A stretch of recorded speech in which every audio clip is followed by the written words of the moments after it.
ওহদের ময়দানের ঘটনা কি? প্রথম দিকে কিন্তু মুসলমানেরা বিজয় পেয়ে গিয়েছিল, কথা বলে না কেন? বিজয় পাওয়ার পরে যখন আনন্দে আত্মাহারা হয়ে গনিমতের মাল গোছানোর জন্য, জোগাড় করার জন্য, নেওয়ার জন্য ব্যতিব্যস্ত হয়ে পড়েছে, তখনই কিন্তু মারা পড়েছে, কথা বলে না কেন? 5 আগস্টের পর থেকে বিজয় পেয়ে অনেকে এখন ওই সাহাবীদের মতো শুরু করেছে, গনিমতের মাল পেয়েছে যেখানে যা, আর এই সুযোগে খালিদ বিন ওয়ালিদের মতো অনেকেই কিন্তু ঘুরে বেড়াচ্ছে। এই জন্য আমরা মুসলিম যারা আছি সব এক হয়ে যেতে চাই। এই কথা বলছেন আমার? মুসলিমদের কোনো দল নেই, মুসলিমরা সব এক। আপনার বিরুদ্ধে 313টা মামলা ছিল, আমার বিরুদ্ধে 50টা মামলা ছিল। আপনি তাকান, এখানে যত মানুষ বসে আছে ওই 14 দল বাদ দিয়ে প্রত্যেকের অবস্থা একই। আমাকে যিনি খাবার দিয়ে যেতে বললাম, ভাই কয়টা মামলা, কি করেন? বলে বাড়ি বড়গোনায় বিএনপি করি। 313টা মামলা। বলেন তো, 313টা মামলা দিয়েছে ওরে। ধরা মুসলিম মানুষ না? আমার তো মনে হচ্ছে 1500 বছর পরে বাংলাদেশে এখন উহুদের ময়দান কায়েম হয়েছে। এখন আমরা যদি শিক্ষাটা নিতে না পারি, আমরা কিন্তু ধরা খাবো, কেউ বাঁচাতে পারবেন আমাদেরকে। সুতরাং আমরা সাবধান। মির্জা আব্বাস সাহেবের কথাটাকে বারবার গুরুত্ব দেন, নয়তো আপনি আনন্দে আত্মহারা হয়ে থাকবেন। খালিদ বিন ওয়ালিদের মতো মানুষ পাহাড়ের পাদদেশ থেকে চুরি করে এসে একেবারে কচু কাটা করে শেষ পর্যন্ত বিজয় ছিনিয়ে নেবে। আমরা অন্তত এইটা সামনে হতে দিতে চাই না। এই কথা বলেন না কেন? জালেম যারা ছিল আর ওদের দোসর, ওদের কথা বাদ দিলাম, বাকি আমরা যারা মজলুম, সে দলের লোক হন, মাজলুমদের কোনো দল এখন আর নেই। মাজলুমদের একটাই দল, যেহেতু এখন স্বৈরাচার নেই, আমরা সব মাজলুম, আমরা দেশকে সাজাতে চাই। আর আমরা অন্য ধর্মের মানুষের তুলনায় এদেশে মুসলিম বেশি, এই হিসাবে বলছি। অন্য ধর্মের লোক যদি 96% থাকতো, আমি এটা বলতাম না। যেহেতু এখানে 96% আমরা আর যাই করি মুসলিম, কথা বলে না কেন? এই পরিচয় থেকে আপনি বের হয়ে যেতে পারবেন যে না আমি ফুল হাতা, বলতে পারবেন? আমরা হাফ হাতা, কথা বলছেন এখানে? এখানে ফুল হাতা আছেন, কোনটা? হাত তোলেন তো। নেই, আলহামদুলিল্লাহ। না, আছে দু একটা, ওই বাজারে মাজারে বসে আছে। তো এখানে কোন ফুল হাতা আছে? সব কি হাফ হাতা? কয়েকটা থাকতে পারে, ওই যে ওইটা এখনো তো দেয়নি, দু একটা আছে, ওগুলো দিয়ে দেবেন।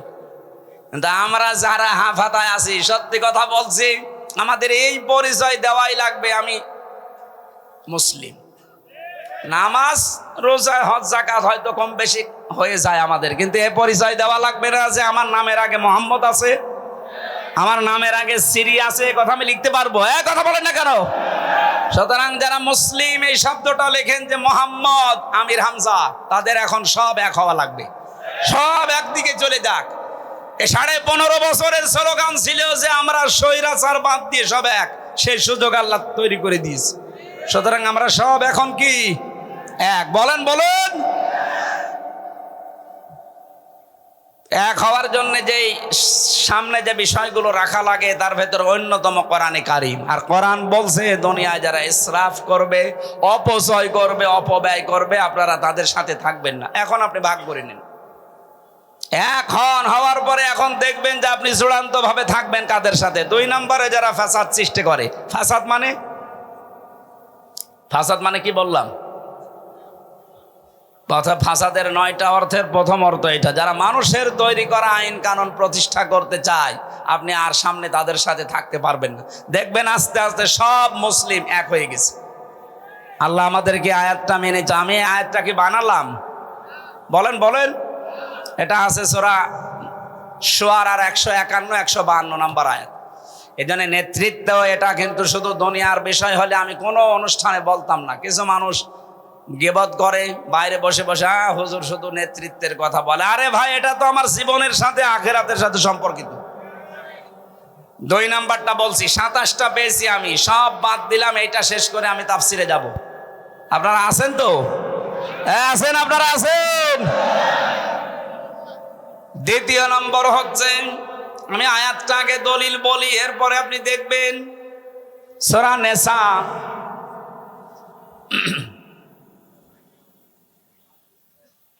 5 নম্বর পারার 2 নম্বর পৃষ্ঠা 11 নম্বর লাইনের 34 নম্বর আয়াতের প্রথম অংশে আছে আর রিজালু কাওয়ামুনা আলান নিসা। আল্লাহ পাক বলেন এই পৃথিবীতে নেতৃত্ব দেবে পুরুষেরা, মেয়েরা থাকবে তাদের আন্ডারে। এই আয়াতটা বানিয়েছে কে? না আমি এখন বানালাম? কথা বলেন কে? এই আয়াত দ্বারা প্রমাণিত নেতৃত্বের ভার পড়বে পুরুষের উপরে, আর মেয়েরা থাকবে তাদের আন্ডারে।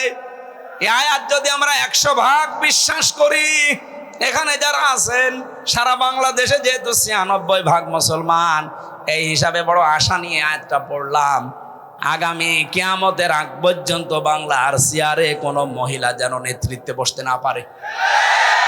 হ্যাঁ, পুরুষ মানুষ আসুক, কথা বলেন না কেন? যেই মহিলা থাকবে সেখানে আপনি থাকবেন না, এটা মনে হয় রাজনীতি হয়ে গেল।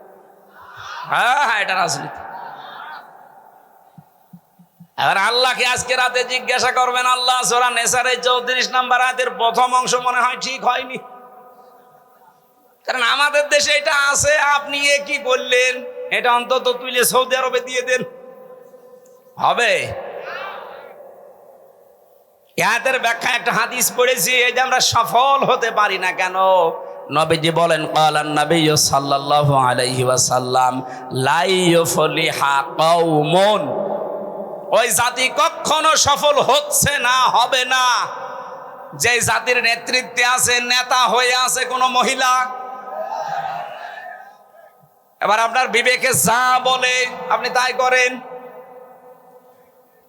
আজকের তেলাওয়াত কিন্তু আয়াতের সাবজেক্ট আকারে কথা বলার জন্য আমার আলোচনার বিষয় হচ্ছে দোষারোপ। কি বললাম? শব্দটা শুনতে যত ছোট মনে হচ্ছে, এই বিষয়টা অনেক বড়। এই যে দোষারোপ করেন আন্দাজে যারে তারে, এই বিষয়টা যে কত সেনসিটিভ বিষয়, মানুষের অন্তর পর্যন্ত মরে যায় এই দোষারোপ করার এই গুনাহ যদি আপনি করেন। আমি একটা বই পড়েছি, 16টা রোগের কারণে মানুষের অন্তর মরিয়ে শেষ হয়ে যায়, তার ভেতরে প্রথম হচ্ছে যারা দোষারোপ করে। সূরা নিসার 112 নম্বর আয়াত প্রমাণ দিচ্ছেন আল্লাহ, অমায়াকসিব খতিয়াতান আও ইসমান সুম্মা ইয়ারমি বিহি বারিআন ফাকাদ ইহতামালা বুহতানা ওয়া ইসমান মুবিনা। এ পৃথিবীতে অনেক মানুষ এমন আছে, হে নবী আপনি দেখবেন, তারা নিজেরা অন্যায় করে, নিজেরা অপরাধ করে, নিজেরা পাপের কাজ করে, আরে কাজটা যখন সংগঠিত হয়ে যায়, একটা নিরপরাধ ভালো মানুষ নির্দোষ মানুষের উপরে পাপটা চাপিয়ে দেয়, দোষটা চাপিয়ে দেয়, সে যেন প্রকাশ্য পাপের বোঝা বহন করছে। আজটা যে কত বাস্তব, আপনি এই 5 আগস্টের পর থেকে মিলে যাবে। এই 15.5 বছর যারা আন্দাজে মানুষের ওপরে নিজেরাও অন্যায় করে দোষ চাপিয়ে দিত, সেই দোষ এখন আল্লাহ তাদের ঘাড়ে চাপিয়ে অলরেডি মানুষকে দেখাচ্ছে। এদেশের যত অপকর্মের মূল হোতা, আমি কোরআন সামনে নিয়ে মিথ্যা কথা বলছি না, সত্য কথা বলছি, ছাত্রলীগ। কারণ আমি জেলে দেখেছি বিশ্বজিৎকে হত্যা করেছে যারা, আবরার ফাহাদকে যারা হত্যা করেছে সব আমার সাথে ছিল। আমি জিজ্ঞাসা করেছিলাম ওই শাওনকে, ফাঁসির আসামি ছিল, এখন যাবজ্জীবন 30 বছর ওর জেল। মাঝে মাঝে খাবার দিতে আসতো, উনি রাইটার ছিল, লিখতে আসতো নাম। বললাম আপনি এই কাজ করলেন কেন, এখন কেমন লাগে? জীবনের সবচাইতে বড় মারাত্মক ভুল আমার এইটা। ওই সময় কেন ওদের আদর্শে অনুপ্রাণিত হয়ে বিশ্বজিৎ কিন্তু বারবার বলেছিল, ভাই আমি আপনার ধর্মের লোক না, আমি হিন্দু মানুষ। যদি আপনার বিশ্বাস না হয় আপনি খুলে দেখেন যে আমার ফুল হাতা। কথা বলছে না কেন? ও কিন্তু বলেছিল যে আমি হাফ হাতা না, এরপরও ওকে আমরা ছাড়ি নাই, জায়গায় শেষ করে দিয়েছি। এই অন্যায়টা করার পরে চাপিয়ে দিতে চেয়েছিল ইসলামপন্থীদের মাথার উপরে, আল্লাহ তাদের মাথার উপরে দোষটা চাপিয়ে দুনিয়ার মানুষকে দেখিয়ে দিয়েছে ক্ষমতার কারণে, প্রভাব প্রতিপত্তির কারণে, টাকা পয়সার কারণে অনেক দোষ তাদের ঢাকা ছিল। আল্লাহ 5 তারিখের পর থেকে সব এখন এই যে আয়াতের শেষের শব্দ ফাকাদিহতামালা বুহতানা ওয়া ইসমাম মুবিনা, ও যেন প্রকাশ্য পাপের বোঝা বহন করে বেড়াচ্ছে। ঠিক তাই, এমন বোঝা আইজিপি গতকালকে সংবাদ সম্মেলন করে জানিয়েছে পরশুদিন, যদি এই দেশে এই নিষিদ্ধ সংগঠনের কেউ পরিচয় দেয় তার 6 মাস জেল। প্রতিদিন এখন দেখতে পাচ্ছেন নিষিদ্ধ সংগঠনের গোপন বৈঠক থেকে 21 জন আটক। আপনি এটা এতদিন চালিয়েছিলেন ইসলামপন্থী মানুষদের উপরে, আল্লাহ পুরা উল্টিয়ে দিয়েছে। কথা বলেন না কেন? এই জন্য নিজে অন্যায় করার পরে যদি কোনো নিরপরাধ মানুষের উপরে চাপিয়ে দেন, ওই দোষটা দুনিয়াতে আল্লাহ আপনাকে দিয়ে করাবে, এরপরে আপনার মরণ হবে। এবার আসেন তো আয়াতের ব্যাখ্যায় একটা ঘটনা বেশি আবেগমূলক, আপনারা থাকবেন না? ইমাম মালিক রহমতুল্লাহ আলাইহির জামানায় এক মেয়ে লোক মারা যাবার পর সেখানে আর এক মেয়ে লোক লাশ ধোয়াচ্ছে। হঠাৎ করে ময়লা পরিষ্কার করে যখন রানের উপরে হাত দিয়েছে, ওই মেয়েটার হাত গেছে আটকিয়ে। এত চেষ্টা করে হাত খুলতে চায় না। এলাকার ইমামকে জিজ্ঞাসা করা হলে কি করা যায়, উনি ফতোয়া দিলেন, এক কাজ করেন, এই মেয়েটার যে মরা মেয়ে মৃত মহিলার এই জায়গা থেকে এর রান কেটে বাদ দিয়ে দেন, চামড়া কেটে তুলে ফেলেন। কিন্তু এই মেয়েটার স্বামী রাজি না, বলে আমার বউ মারা গেছে, আমার বউ নেককার মহিলা, তার এখন মারা যাওয়ার পরে তার গোশত কেটে বাদ দেবেন, আমি মানি না। আপনার দরকার হয় যে মহিলার হাত আটকিয়েছে ওর হাত কেটে বাদ দেন। এখন ওর স্বামী আর সন্তান এসে বলছে কি, আমরা আসলাম বিপদ থেকে বাঁচাতে, আর এখন আমাদের বিপদে ফেলবেন না, আমরা মানি না। আর একজন বড় যিনি আছেন মসজিদের, তাকে নিয়ে আসেন। তিনি বলছেন এক কাজ করেন, জীবিত মহিলার তো হাত দরকার, এই মহিলারই কেটে ফেলেন, কিন্তু ওর পরিবার রাজি না। শেষ পর্যন্ত কি করা যায়, এখান থেকে একটা মাসলা আমি পেয়েছি। দুইজনের স্বামী কিন্তু ফতোয়া দিচ্ছে দুইজনের ব্যাপারে যে আমার স্ত্রী আল্লাহওয়ালা, আমরা আমার জীবিত স্ত্রীর হাত কাটতে দেব না। ওই যে মারা গেছে ওই মহিলা বলছে আমার স্ত্রীর এই রান কাটতে আমরা দেব না। বড় ঝামেলায় পড়ে গেল ইমাম সাহেব, কি করি এখন? ওই দেশের প্রধান বিচারপতি, যিনি বিশ্বের নাম করা একজন আলেম, ইমাম মালিক রহমতুল্লাহ আলাইহি, মদিনায় তিনি থাকেন। 80 কিলোমিটার দূরে এই ঘটনা। ঘোড়ায় চড়ে তাকে নিয়ে আসা হচ্ছে, আপনি আসেন বিচারটা করেন, নয় তো আমাদের এলাকায় রক্তক্ষয়ী সংঘর্ষ হবে। আর এই মহিলা তো বিপদে আছে, হাত তুলতে পারে না। এত টানাটানি করি আমরা, লাশ উঠে চলে আসে। এখন এই মরা মহিলার সাথে জীবিত মহিলাকেও তো কবর দেওয়া লাগবে। ইমাম মালিক আসলেন, পর্দা দিয়ে ঢেকে দিয়ে মহিলাকে জিজ্ঞাসা করলেন, কি হয়েছে বলো দেখি। মেয়েটা বলছে, কিচ্ছু হয়নি, আমি কিচ্ছু জানি না, শুধু কান্দে কান্দে। ইমাম মালিক বলেন, কান্দা বন্ধ করো, সত্যি করে বলো, আমার কান্দে কিন্তু কোরআন আর হাদিসের রাডার আছে, তুমি যদি সত্যি নাও বলো আমি ধরে ফেলবো। মেয়েটা ভয়ে ভয়ে তখন বলছে, হ্যাঁ আমি একটা কাজ করেছি।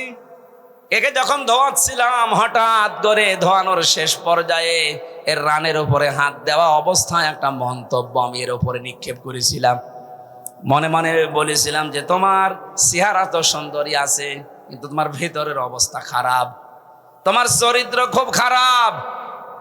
এই যে দোষটা আমি তার উপরে দিয়েছি, এটা আন্দাজে না, এটা আমি একবার দেখে তারপরে দোষ দিয়েছি। আমি কিছুদিন আগে এই মহিলার জীবিত থাকা অবস্থায় দেখেছি তার সাথে বাড়িতে একটা পুরুষ মানুষ ঢুকছিল। তো পুরুষ মানুষটা যে কে, ওই সময় ওই দিন ওই তারিখের উল্লেখ করে, কিন্তু আমি ওই সময় বুঝি না যে কে। আমি একটা আন্দাজে ধারণা, তার উপরে ধারণা নিক্ষেপ করেছি, তোমার চরিত্র ভালো না। এ কথাটা বলার পরে তার স্বামীর পক্ষ থেকে জিজ্ঞাসা করছে, অমুক তারিখে অমুক দিনে কে কে বাড়িতে এসেছিল। জানা গেল ওই মেয়েটার সাথে ওই তারিখে ওই সময় যেটা এসেছিল, ওই মেয়েটার নিজের আপন ভাইয়ের ছেলে। এই মেয়েটার কি হয়? ফুফু। কি হয়? বলেন বলেন, কিচ্ছু লাগবে না, ফুফু হয়। আমরা জানি কোরআন হাদিস পড়ে একজন মহিলার সাথে 14 জন পুরুষ মানুষ দেখা করতে পারে। কয়জন? বলেন বলেন। তার ভেতরে আপন ভাইয়ের ছেলে একজন, কারণ এর সাথে এই মহিলার বিয়ে করা, বলেন না কেন? যার সাথে বিয়ে করা হারাম সে তো মাহারাম। তার সাথে ওই মেয়েকে আমি ঢুকতে দেখেছি, আমি তো বুঝি নাই, আমি মনে করছি কোন পুরুষ মানুষ নিয়ে ঢুকতেছে। এই যে একটা নেককার মহিলা সতী সাধবী মেয়ে লোকের ওপরে একটা তকমা লাগিয়ে দিলাম, একটা দোষ তার উপরে নিক্ষেপ করলাম। আমার মনে হয় আল্লাহ পাক আমার কারণে এই গুনার শাস্তি আমাকে দুনিয়ায় দেখিয়ে দিয়েছে। কারণ কোন মানুষ যদি কোনো মানুষের ওপরে আন্দাজে অপবাদ দেয়, সে যেন নিজেই ওই পাপের বোঝা বহন করে নিয়ে বেড়ায়। এখন পাপের বোঝা কি? এইটাই আমার হাত আটকিয়েছে, আল্লাহ আর খুলতে দেয় না। ইমাম মালিক ডাক দিয়ে বলে, প্রমাণ যেহেতু হয়েছে, তুমি আন্দাজে একটা ধারণা নিক্ষেপ করলে, দোষ চাপিয়ে দিলে নিরপরাধ মানুষের ওপরে, এর শাস্তি জানো। মান সালিমাল মুসলিমুনা মিন লিসানিহি ওয়া ইয়াদিহি। খেয়াল করেন, নবীজি বলেন ওইটাই তো আসল মুসলমান, যার হাতের দ্বারা মুখের দ্বারা অন্য মুসলমান শান্তিতে থাকে, নিরাপদে থাকে। তুমি হাত দেওয়ার সঙ্গে সঙ্গে হাত আটকিয়েছে এমনি না, কারণ মুখ দিয়ে এই কথা তুমি নিক্ষেপ করেছো অন্তরের দ্বারা যে মহিলার চরিত্র ভালো না। বিনা কারণে বিনা অপরাধে একটা নিরপরাধ মেয়ে লোকের উপরে এই দোষটা চাপিয়ে দেওয়ার কারণে মহান আল্লাহ তোমাকে আটকিয়ে দিয়েছে। তোমার যেহেতু কোনো সাক্ষী নেই, কোরআনে কারীম জানিয়েছে সতী সাধবী কোনো মানুষের উপরে, মেয়ে লোকের উপরে কেউ যদি জেনার তহমত দেয়, ব্যভিচারের তহমত দেয়, তার চরিত্রের উপরে কলঙ্ক দেয়, কমপক্ষে তার 4 জন পুরুষ মানুষের সাক্ষী হাজির করা লাগবে। কয়জন? আরো জোরে বলেন। সূরা নূরের ভেতরে আছে, আল্লাহ রাব্বুল আলামিন বলেন, ওয়াল্লাযীনা ইয়ারমুনা আযওয়াজাহুম ওয়া লাম ইয়াকুম والذين يرمون المحصنات ثم لم يأتوا بأربعة شهداء فاجلدوهم 80 جلدة ولا تقبلوا لهم شهادة أبدا وأولئك هم الفاسقون। কোন মানুষ যদি এই পৃথিবীতে কোন সতী সাধবী নেককার মহিলার উপরে জেনার তহমত লাগায়, আর যদি 4 জন সাক্ষী হাজির করতেও না পারে, তাহলে তার 2টা শাস্তি। 1 নম্বরে তাকে 80টা বেত মারা লাগবে। 2 নম্বরে জীবনে কোনোদিন তার সাক্ষী আর আদালতে গ্রহণ করা হবে না। আমার তো মনে হচ্ছে আয়াতটা পড়ার পর বাংলাদেশে 53 বছর আগে যদি সংসদে আয়াতটা কার্যকর থাকতো, আল্লাহর কসম এদেশে বিনা কারণে মিথ্যা মামলায় কোনো মানুষ জেলে থাকতো না। আমার মনে হয় যারা এখন দায়িত্বে আছেন, সামনে শুনলাম সংবিধান সংশোধন হবে, এখানে যেন এই পয়েন্টটা যোগ করা হয়, যারা মিথ্যা মামলা দেবে, মিথ্যা সাক্ষী দেবে, এটা যদি আদালত কর্তৃক প্রমাণ করতে না পারে, 2 বছর 5 বছর 10 বছর জেল হয়েও যদি বেকসুর খালাস পেয়ে যায়, আমার তো কোনো দোষ পাইনি, আমি নির্দোষ, আদালত কর্তৃক প্রমাণিত। সুতরাং বিনা দোষে বিনা কারণে নির্দোষ মানুষটাকে যারা 3 বছর জেলে রেখেছে, প্রমাণ তো করতে পারলেন না। আমার মামলার আয়ুর সাথে থেকে শুরু করে একেবারে টপ টু বটম যারা জড়িত, তাদেরও সামনে যেন এই আইনটা সংসদে পাশ হয়। যারা প্রমাণ করতে পারবে না, যারা জড়িত, তাদেরকেও অতদিন জেল খাটানো লাগবে। তাহলে দেখেন, মিথ্যা মামলা এমনি বন্ধ হয়ে যাবে। আর 2 নম্বরের বড় গুরুত্বপূর্ণ বিষয়, যারা বিনা কারণে নির্দোষ মানুষের উপরে আন্দাজে দোষ চাপিয়ে দেয়, তাদের প্রথম শাস্তি 80টা বেত। 2 নম্বরে কোনোদিন তাদের সাক্ষী আর এই দেশে গ্রহণ করা হবে না। কত বড় শাস্তি আপনি লক্ষ্য করেছেন? 1,10,000-এর মতো মানুষ এই দেশে এখনো জেলে আছে। আমার মনে হয় 70,000 মানুষ কালকেই বের হয়ে যাবে যদি এই আজটা সংসদে কায়েম হয়। বহু নির্দোষ মানুষ জেল খাটতেছে, এমনি কিচ্ছু জানে না, মিথ্যা সাক্ষী দিয়ে তারা জেলখানায় রেখেছে। এই মামলার আয়ু থেকে শুরু করে যারা এর সাথে জড়িত, যারা পুরাপুরি কমপ্লিট করতে পারবে না, তাদেরও ওই শাস্তির আওতায় আনা লাগবে। তখন এই ছোটখাটো রাগারাগি হলেও আর পুলিশ দিয়ে ধরাবে না, বলবে না যদি প্রমাণ করতে না পারি ও ছাতা আমার কপালেও আছে। ইমাম মালিক বললেন প্রথম শাস্তি হবে তোমার 80টা বেত, আর জীবনেও তোমার সাক্ষী আর কোনোদিন মরণের আগে এই আদালতে গ্রহণ করা হবে না। জাল্লাদকে ডাক দাও, কারণ হাত তো ছোড়ানো লাগবে, হাত তো লেগে আছে, আঠার মতো লেগে আছে। জাল্লাদ এসে শুরু করেছে বিসমিল্লাহির রহমানির রহিম বলে, একটা দুইটা 79টা হয়ে গেছে। মেয়েটার পিঠ ফিনকি দিয়ে রক্ত বের হচ্ছে, তারপরও ছাড়ে না। আর একটা বাকি আছে যাবক। ইমাম মালিক ডাক দিয়ে বললেন জল্লাদ অবস্থা কি? পর্দার আড়াল থেকে জবাব দিচ্ছে, ইমাম সাহেব অবস্থা খারাপ, আর একটা বাকি আছে কিন্তু হাত ওই অবস্থায় আছে। ইমাম মালিক বললেন না, কোরআন মিথ্যা হতে পারে না, কোন দিন কোরআনে কারিমে কোনো মিথ্যা কথা আল্লাহ দিতে পারেন না। ওয়া তাম্মাত কালিমাতু রাব্বিকা সিদকাও ওয়া আদলা লা মুবাদদিলা লিকালিমাতিহি ওয়া হুয়াস সামিউল আলিম। আল্লাহ পাক বলেন আমার এই কোরআন পরিপূর্ণ করার সত্য দিয়ে কিয়ামত পর্যন্ত কোনো মিথ্যা এর ভেতরে প্রবেশ করতে পারবে না। লা ইয়াতিহিল বাতিলু মিন বাইনি ইয়াদাইহি ওয়ালা মিন খালফি তানজিলুম মিন হাকিমিন হামিদ। এর ভেতর থেকে, উপর থেকে, নিচ থেকে, ডান থেকে, বাম থেকে কোনো মিথ্যা যাওয়ার সম্ভাবনা বলেন। 2 নাম্বারে এটা কিয়ামত পর্যন্ত পরিবর্তন হবে না, যা দিয়েছি ওইটাই। দুনিয়া পাল্টাবে কিন্তু কোরআনে কারিমের কোনো বিধান পাল্টানো সম্ভব। 3 নম্বর এটা ইনসাফ দিয়ে পরিপূর্ণ, কারো অবিচার করে না।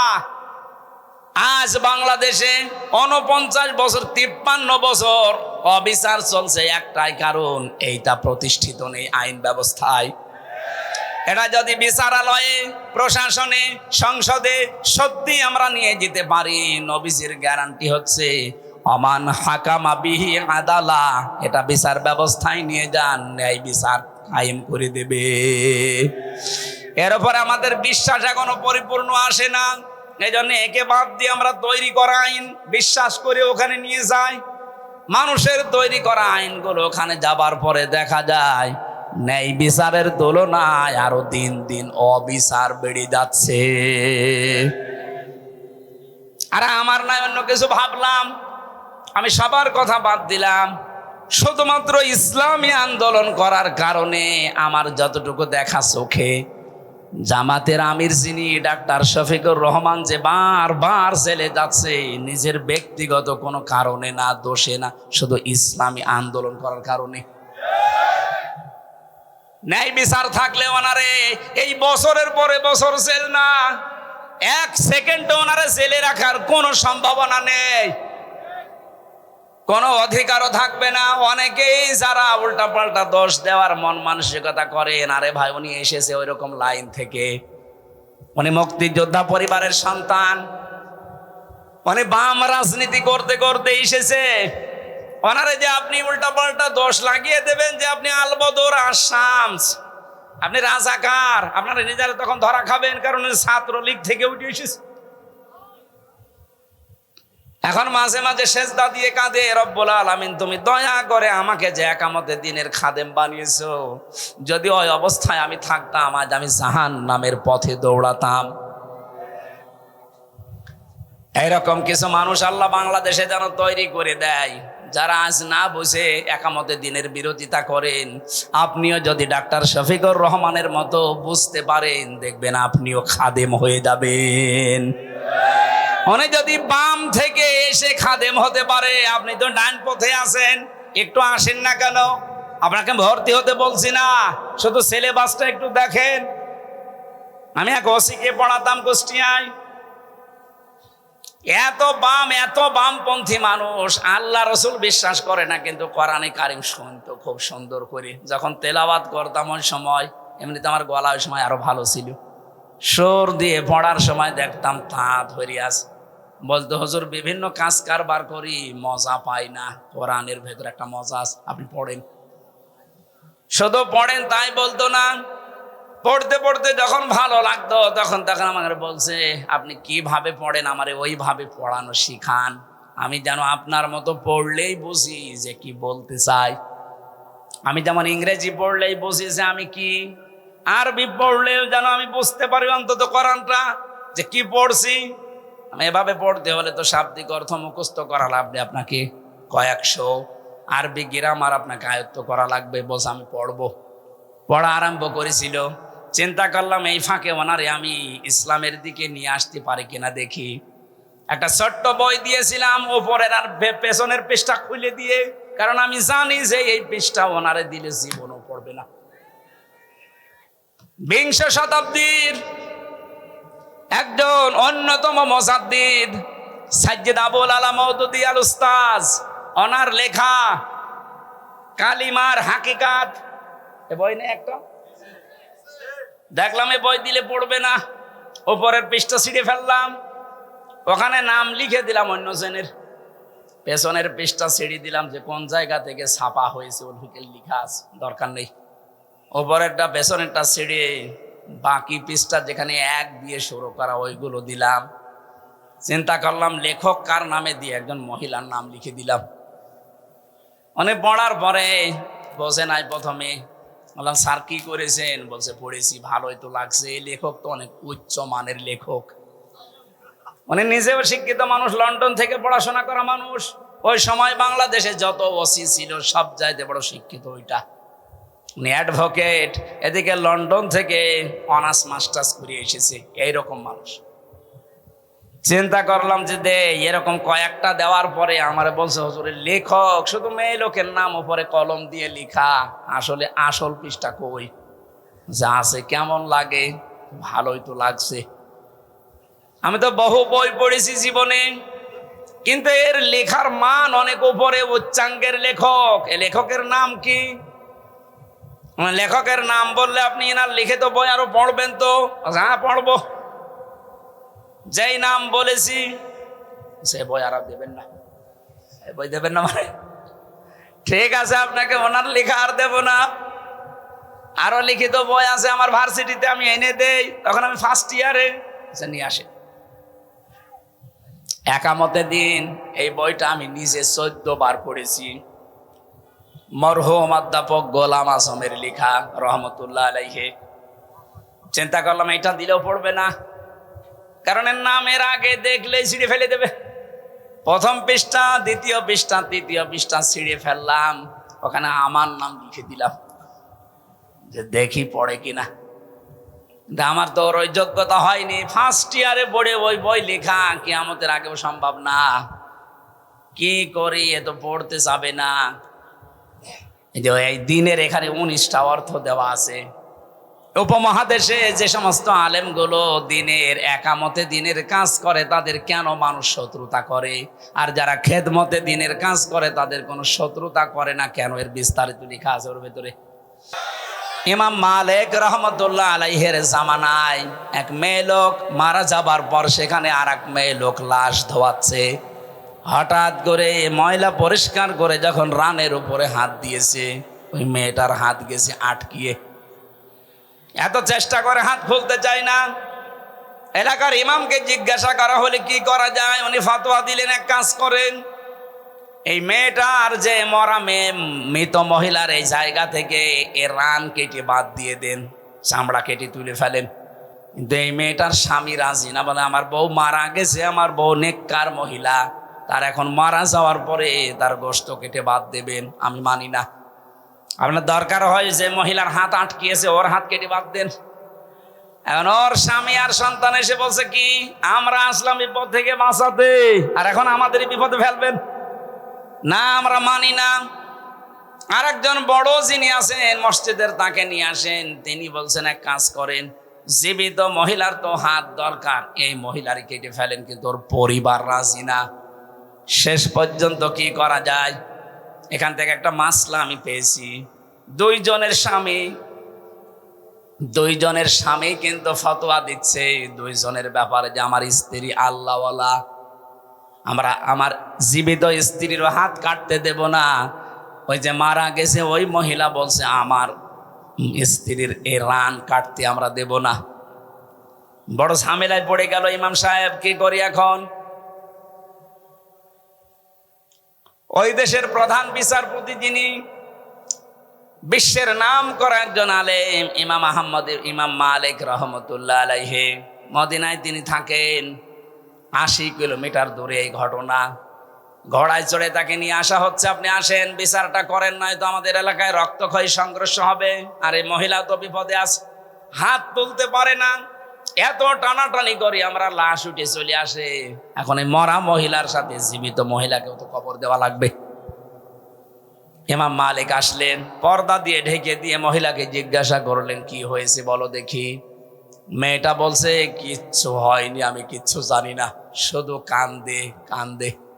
ইমাম মালিক বলেন, কান্দা বন্ধ করো, সত্যি করে বলো, আমার কান্দে কিন্তু কোরআন আর হাদিসের রাডার আছে, তুমি যদি সত্যি নাও বলো আমি ধরে ফেলবো। মেয়েটা ভয়ে ভয়ে তখন বলছে, হ্যাঁ আমি একটা কাজ করেছি। একে যখন ধোয়াচ্ছিলাম, হঠাৎ করে ধোয়ানোর শেষ পর্যায়ে এর রানের উপরে হাত দেওয়া অবস্থায় একটা মন্তব্য আমি এর উপরে নিক্ষেপ করেছিলাম। মনে মনে বলেছিলাম যে তোমার চেহারা তো সুন্দরী আছে, কিন্তু তোমার ভেতরের অবস্থা খারাপ, তোমার চরিত্র খুব খারাপ। এই যে দোষটা আমি তার উপরে দিয়েছি, এটা আন্দাজে না, এটা আমি একবার দেখে তারপরে দোষ দিয়েছি। আমি কিছুদিন আগে এই মহিলার জীবিত থাকা অবস্থায় দেখেছি, তার সাথে বাড়িতে একটা পুরুষ মানুষ ঢুকছিল।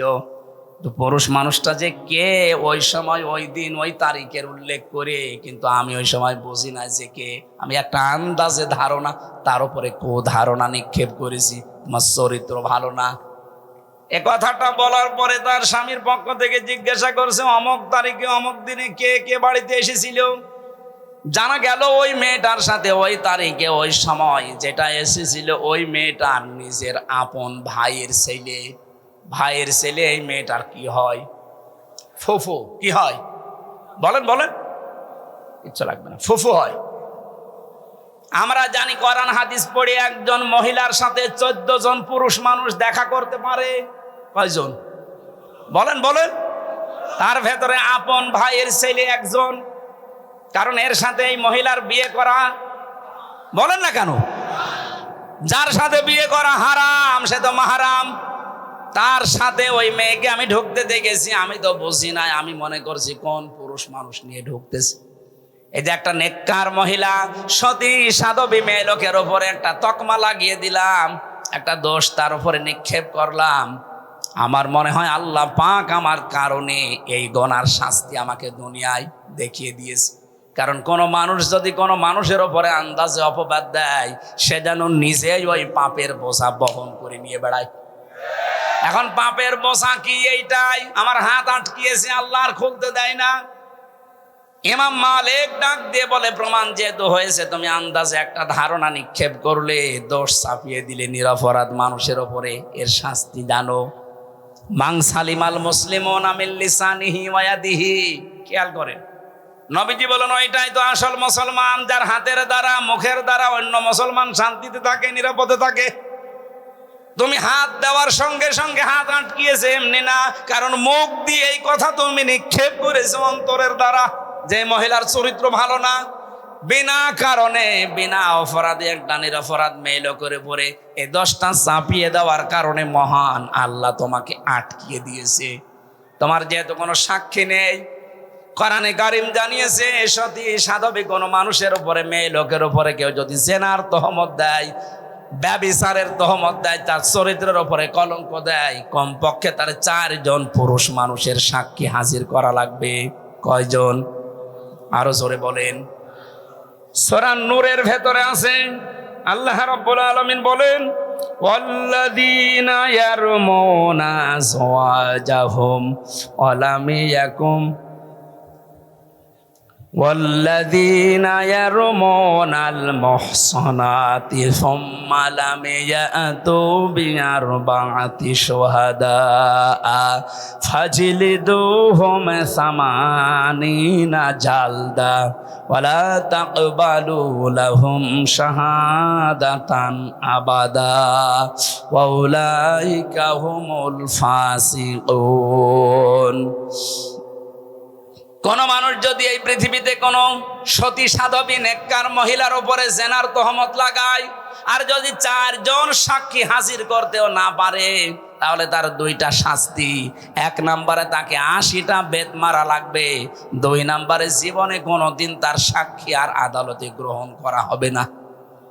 আমার তো মনে হচ্ছে আয়াতটা পড়ার পর বাংলাদেশে 53 বছর আগে যদি সংসদে আয়াতটা কার্যকর থাকতো, আল্লাহর কসম এদেশে বিনা কারণে মিথ্যা মামলায় কোনো মানুষ জেলে থাকতো না। আমার মনে হয় যারা এখন দায়িত্বে আছেন, সামনে শুনলাম সংবিধান সংশোধন হবে, এখানে যেন এই পয়েন্টটা যোগ করা হয়, যারা মিথ্যা মামলা দেবে, মিথ্যা সাক্ষী দেবে, এটা যদি আদালত কর্তৃক প্রমাণ করতে না পারে, 2 বছর 5 বছর 10 বছর জেল হয়েও যদি বেকসুর খালাস পেয়ে যায়, আমার তো কোনো দোষ পাইনি, আমি নির্দোষ, আদালত কর্তৃক প্রমাণিত। সুতরাং বিনা দোষে বিনা কারণে নির্দোষ মানুষটাকে যারা 3 বছর জেলে রেখেছে প্রমাণ তো করতে পারলেন না। আমার মামলার আয়ুর সাথে থেকে শুরু করে একেবারে টপ টু বটম যারা জড়িত তাদেরও সামনে যেন এই আইনটা সংসদে পাশ হয়। যারা প্রমাণ করতে পারবে না, যারা জড়িত তাদেরকেও অতদিন জেল খাটানো লাগবে। তাহলে দেখেন মিথ্যা মামলা এমনি বন্ধ হয়ে যাবে। আর 2 নম্বরের বড় গুরুত্বপূর্ণ বিষয়, যারা বিনা কারণে নির্দোষ মানুষের উপরে আন্দাজে দোষ চাপিয়ে দেয় তাদের প্রথম শাস্তি 80টা বেত। 2 নম্বরে কোনোদিন তাদের সাক্ষী আর এই দেশে গ্রহণ করা হবে না। কত বড় শাস্তি আপনি লক্ষ্য করেছেন? 1,10,000-এর মতো মানুষ এই দেশে এখনো জেলে আছে। আমার মনে হয় 70,000 মানুষ কালকেই বের হয়ে যাবে যদি এই আজটা সংসদে কায়েম হয়। বহু নির্দোষ মানুষ জেল খাটতেছে, এমনি কিচ্ছু জানে না, মিথ্যা সাক্ষী দিয়ে তারা জেলখানায় রেখেছে। এই মামলার আয়ু থেকে শুরু করে যারা এর সাথে জড়িত, যারা পুরাপুরি কমপ্লিট করতে পারবে না, তাদেরও ওই শাস্তির আওতায় আনা লাগবে। তখন এই ছোটখাটো রাগারাগি হলেও আর পুলিশ দিয়ে ধরাবে না, না যদি প্রমাণ করতে না পারি ও ছাতা আমার কপালেও আছে। ইমাম মালিক বললেন প্রথম শাস্তি হবে তোমার 80টা বেত, আর জীবনেও তোমার সাক্ষী আর কোনোদিন মরণের আগে এই আদালতে গ্রহণ করা হবে না। জাল্লাদকে ডাক দাও, কারণ হাত তো ছোড়ানো লাগবে, হাত তো লেগে আছে, আঠার মতো লেগে আছে। জাল্লাদ এসে শুরু করেছে বিসমিল্লাহির রহমানির রহিম বলে, 1টা 2টা 79টা হয়ে গেছে। মেয়েটার পিঠ ফিনকি দিয়ে রক্ত বের হচ্ছে, তারপরও ছাড়ে না। আর 1টা বাকি আছে যাব। ইমাম মালিক ডাক দিয়ে বললেন জাল্লাদ অবস্থা কি? পর্দার আড়াল থেকে জবাব দিচ্ছে, ইমাম সাহেব অবস্থা খারাপ, আর 1টা বাকি আছে কিন্তু হাত ওই অবস্থায় আছে। ইমাম মালিক বললেন না, কোরআন মিথ্যা হতে পারে না, কোন দিন কোরআনে কারিমে কোনো মিথ্যা কথা আল্লাহ দিতে পারেন না। ওয়া তাম্মাত কালিমাতু রাব্বিকা সিদকাও ওয়া আদলা লা মুবাদদিলা লিকালিমাতিহি ওয়া হুয়াস সামিউল আলিম। আল্লাহ পাক বলেন আমার এই কোরআন পরিপূর্ণ করার সত্য দিয়ে কিয়ামত পর্যন্ত কোনো মিথ্যা এর ভেতরে প্রবেশ করতে পারবে না। লা ইয়াতিহিল বাতিলু মিন বাইনি ইয়াদাইহি ওয়ালা মিন খালফি তানজিলুম মিন হাকিমিন হামিদ। এর ভেতর থেকে, উপর থেকে, নিচ থেকে, ডান থেকে, বাম থেকে কোনো মিথ্যা যাওয়ার সম্ভাবনা বলেন। 2 নম্বরে এটা কিয়ামত পর্যন্ত পরিবর্তন হবে না, যা দিয়েছি ওইটাই। দুনিয়া পাল্টাবে কিন্তু কোরআনে কারিমের কোনো বিধান পাল্টানো সম্ভব। 3 নম্বর এটা ইনসাফ দিয়ে পরিপূর্ণ, কারো অবিচার করে না। আজ বাংলাদেশে 49 বছর 53 বছর অবিচার চলছে, একটাই কারণ, এইটা প্রতিষ্ঠিত নেই আইন ব্যবস্থায়। এটা যদি বিচারালয়ে, প্রশাসনে, সংসদে সত্যি আমরা নিয়ে যেতে পারি, নবীজির গ্যারান্টি হচ্ছে অমান হাকামা বিহি আদালা, এটা বিচার ব্যবস্থায় নিয়ে যান, ন্যায় বিচার কায়েম করে দেবে। এর উপরে আমাদের বিশ্বাস এখনো পরিপূর্ণ আসে না, এই জন্য একে বাদ দিয়ে আমরা তৈরি করা আইন বিশ্বাস করে ওখানে নিয়ে যাই। মানুষের তৈরি করা আইনগুলো ওখানে যাবার পরে দেখা যায় ন্যায় বিচারের তুলনায় আরো দিন দিন অবিচার বেড়ে যাচ্ছে। আর আমার নয় অন্য কিছু ভাবলাম, আমি সবার কথা বাদ দিলাম, শুধুমাত্র ইসলামী আন্দোলন করার কারণে আমার যতটুকু দেখা চোখে, জামাতের আমির যিনি ডাক্তার শফিকুর রহমান যে বারবার জেলে যাচ্ছে নিজের ব্যক্তিগত কোনো কারণে না, দোষে না, শুধু ইসলামী আন্দোলন করার কারণে। ন্যায় বিচার থাকলে ওনারে এই বছরের পরে বছর জেল না, এক সেকেন্ড ওনারে জেলে রাখার কোনো সম্ভাবনা নেই, কোনো অধিকারও থাকবে না। অনেকেই যারা উল্টা পাল্টা দোষ দেওয়ার মন মানসিকতা করেন, আরে ভাই উনি এসেছে ওই রকম লাইন থেকে, উনি মুক্তিযোদ্ধা পরিবারের সন্তান, উনি বাম রাজনীতি করতে করতে এসেছে, ওনারে যে আপনি উল্টা পাল্টা দোষ লাগিয়ে দেবেন যে আপনি আলবদর আসামস, আপনি রাজাকার, আপনারা নিজেরা তখন ধরা খাবেন, কারণ ছাত্রলীগ থেকে উঠে এসেছে। এখন মাঝে মাঝে সেজদা দিয়ে কাঁদে, রব্বুল আলামিন তুমি দয়া করে আমাকে যে একামতের দিনের খাদেম বানিয়েছো, যদি ওই অবস্থায় আমি থাকতাম আজ আমি জাহান্নামের পথে দৌড়াতাম। এইরকম কিছু মানুষ আল্লাহ বাংলাদেশে যেন তৈরি করে দেয়, যারা আজ না বুঝে একামতের দিনের বিরোধিতা করেন। আপনিও যদি ডাক্তার শফিকুর রহমানের মতো বুঝতে পারেন, দেখবেন আপনিও খাদেম হয়ে যাবেন। উনি যদি বাম থেকে এসে খাদেম হতে পারে, আপনি তো ডান পথে আছেন, একটু আসেন না কেন? আপনাকে ভর্তি হতে বলছি না, শুধু সিলেবাসটা একটু দেখেন। আমি এক ওসিকে পড়াতাম কুষ্টিয়ায়, এত বামপন্থী মানুষ, আল্লাহ রসুল বিশ্বাস করে না, কিন্তু কোরআনে কারিম শুনতো খুব সুন্দর করে। যখন তেলাওয়াত করতাম ওই সময়, এমনিতে আমার গলা ওই সময় আরো ভালো ছিল, সুর দিয়ে পড়ার সময় দেখতাম তা ধরে আছে, বলতো হুজুর বিভিন্ন কাজ কারবার করি, মজা পাই না, কোরআনের ভেতর একটা মজা আছে, আপনি পড়েন, শুধু পড়েন তাই বলতো না। পড়তে পড়তে যখন ভালো লাগতো তখন আমাকে বলছে আপনি কিভাবে পড়েন, আমারে ওইভাবে পড়ানো শিখান, আমি যেন আপনার মতো পড়লেই বুঝি যে কি বলতে চাই। আমি যেমন ইংরেজি পড়লেই বুঝি যে আমি কি, আরবি পড়লেও যেন আমি বুঝতে পারি অন্তত কোরআনটা যে কি পড়ছি।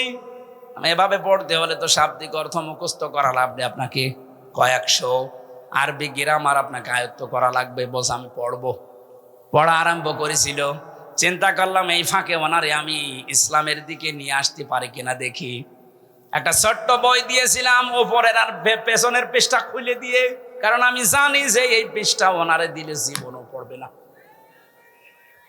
বিংশ শতাব্দীর একজন অন্যতম মুজাদ্দিদ সাইয়্যিদ আবুল আলা মওদুদী আল উস্তাজ, ওনার লেখা কালিমার হাকিকাত, এ বই নেই একটা, দেখলাম এ বই দিলে পড়বে না, ওপরের পৃষ্ঠা ছিঁড়ে ফেললাম, ওখানে নাম লিখে দিলাম অন্য জনের, পেছনের পৃষ্ঠা ছিঁড়ে দিলাম যে কোন জায়গা থেকে ছাপা হয়েছে ওদিকে লেখা আছে, দরকার নেই। ওপরেরটা পেছনেরটা ছিঁড়ে বাকি পৃষ্ঠা যেখানে এক দিয়ে শুরু করা ওইগুলো দিলাম। চিন্তা করলাম লেখক কার নামে দিয়ে একজন মহিলার নাম লিখে দিলাম। অনেক পড়ার পরে বসে নাই, প্রথমে বললাম স্যার কি করেছেন, বলছে পড়েছি, ভালোই তো লাগছে, এই লেখক তো অনেক উচ্চ মানের লেখক। মানে নিজেও শিক্ষিত মানুষ, লন্ডন থেকে পড়াশোনা করা মানুষ, ওই সময় বাংলাদেশে যত ওসি ছিল সব চাইতে বড় শিক্ষিত ওইটা, উনি অ্যাডভোকেট, এদিকে লন্ডন থেকে অনার্স মাস্টার্স করে এসেছে, এইরকম মানুষ। চিন্তা করলাম যে দে, এরকম কয়েকটা দেওয়ার পরে আমার বলছে হুজুরের লেখক শুধু মেয়ে লোকের নাম উপরে কলম দিয়ে লেখা, আসলে আসল পৃষ্ঠা কই, যা আছে কেমন লাগে, ভালোই তো লাগছে। আমি তো বহু বই পড়েছি জীবনে, কিন্তু এর লেখার মান অনেক উপরে, উচ্চাঙ্গের লেখক। এ লেখকের নাম কি? লেখকের নাম বললে আপনি এনার লিখিত বই আরো পড়বেন তো? হ্যাঁ পড়বো। যেই নাম বলেছি সে বই আর দেবেন না, বই দেবেন না মানে ঠিক আছে, আপনাকে ওনার লেখা আর দেব না। আরো লিখিত বই আছে আমার ভার্সিটিতে, আমি এনে দেই, তখন আমি ফার্স্ট ইয়ারে নিয়ে আসে। একামতে দিন এই বইটা আমি নিজে 14 বার পড়েছি। মরহুম অধ্যাপক গোলাম আজমের লেখা রহমতুল্লাহ আলাইহি। চিন্তা করলাম এটা দিলেও পড়বে না, কারণ এর নামের আগে দেখলেই ছিঁড়ে ফেলে দেবে। প্রথম পৃষ্ঠা, দ্বিতীয় পৃষ্ঠা, তৃতীয় পৃষ্ঠা ছিঁড়ে ফেললাম, ওখানে আমার নাম লিখে দিলাম যে দেখি পড়ে কিনা। আমার তো ওই যোগ্যতা হয়নি। ফার্স্ট ইয়ারে পড়ে ওই বই লেখা কিয়ামতের আগেও সম্ভব না। কি করি, এ তো পড়তে যাবে না। এই যে এই দিনের এখানে 19টা অর্থ দেওয়া আছে। উপমহাদেশে যে সমস্ত আলেমগুলো দিনের একামতে দিনের কাজ করে তাদের কেন মানুষ শত্রুতা করে, আর যারা খেদমতে দিনের কাজ করে তাদের কোনো শত্রুতা করে না কেন, এর বিস্তারিত লেখা আছে ওর ভেতরে। পড়াটা বললাম পড়ে আমারে শোনাবেন আগামী সপ্তাহে, প্রতি সপ্তাহে একবার যেতাম পড়াতে। পড়াটা উনিও শেষ করে আমারে বলছে, হুজুর এই লেখকে তো ভালো, এই লেখককে? আমি না, আপনি এটা লিখতে পারেন না,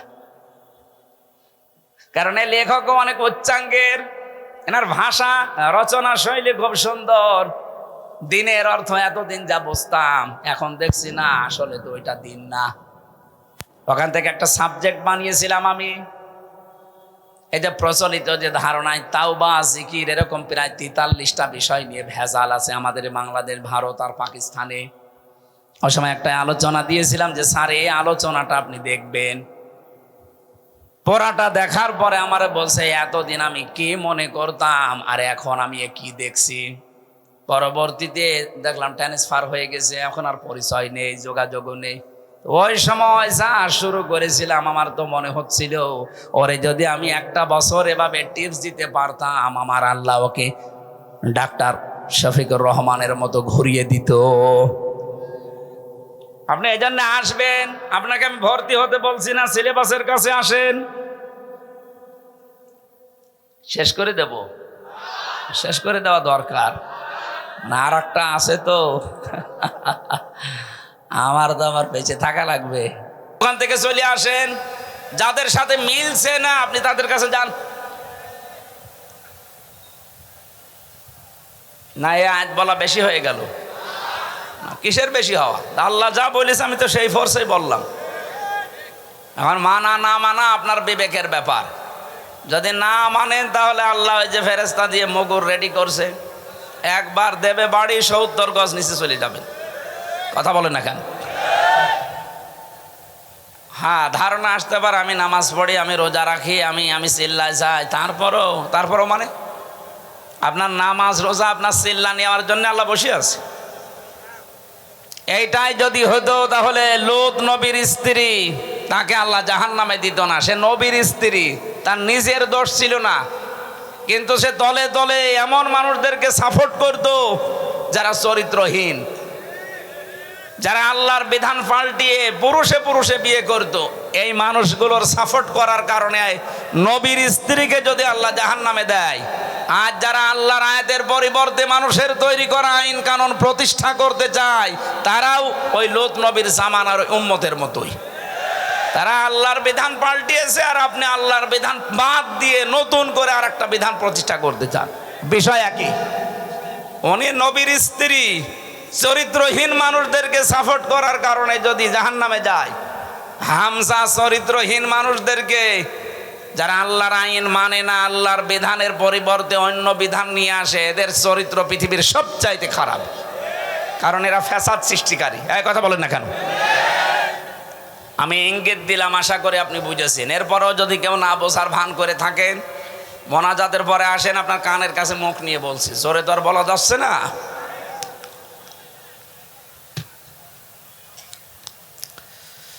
নাটোরবাসী, আমি কথা বলছি খুব অল্প সময়, খেয়াল করে মেলাবেন। তাহলে আজকে থেকে এই ময়দানে এসেছি শুধু লোক দেখানোর জন্যে। মানুষ আমার চেহারা দেখবে, আমি তার চেহারা দেখব না।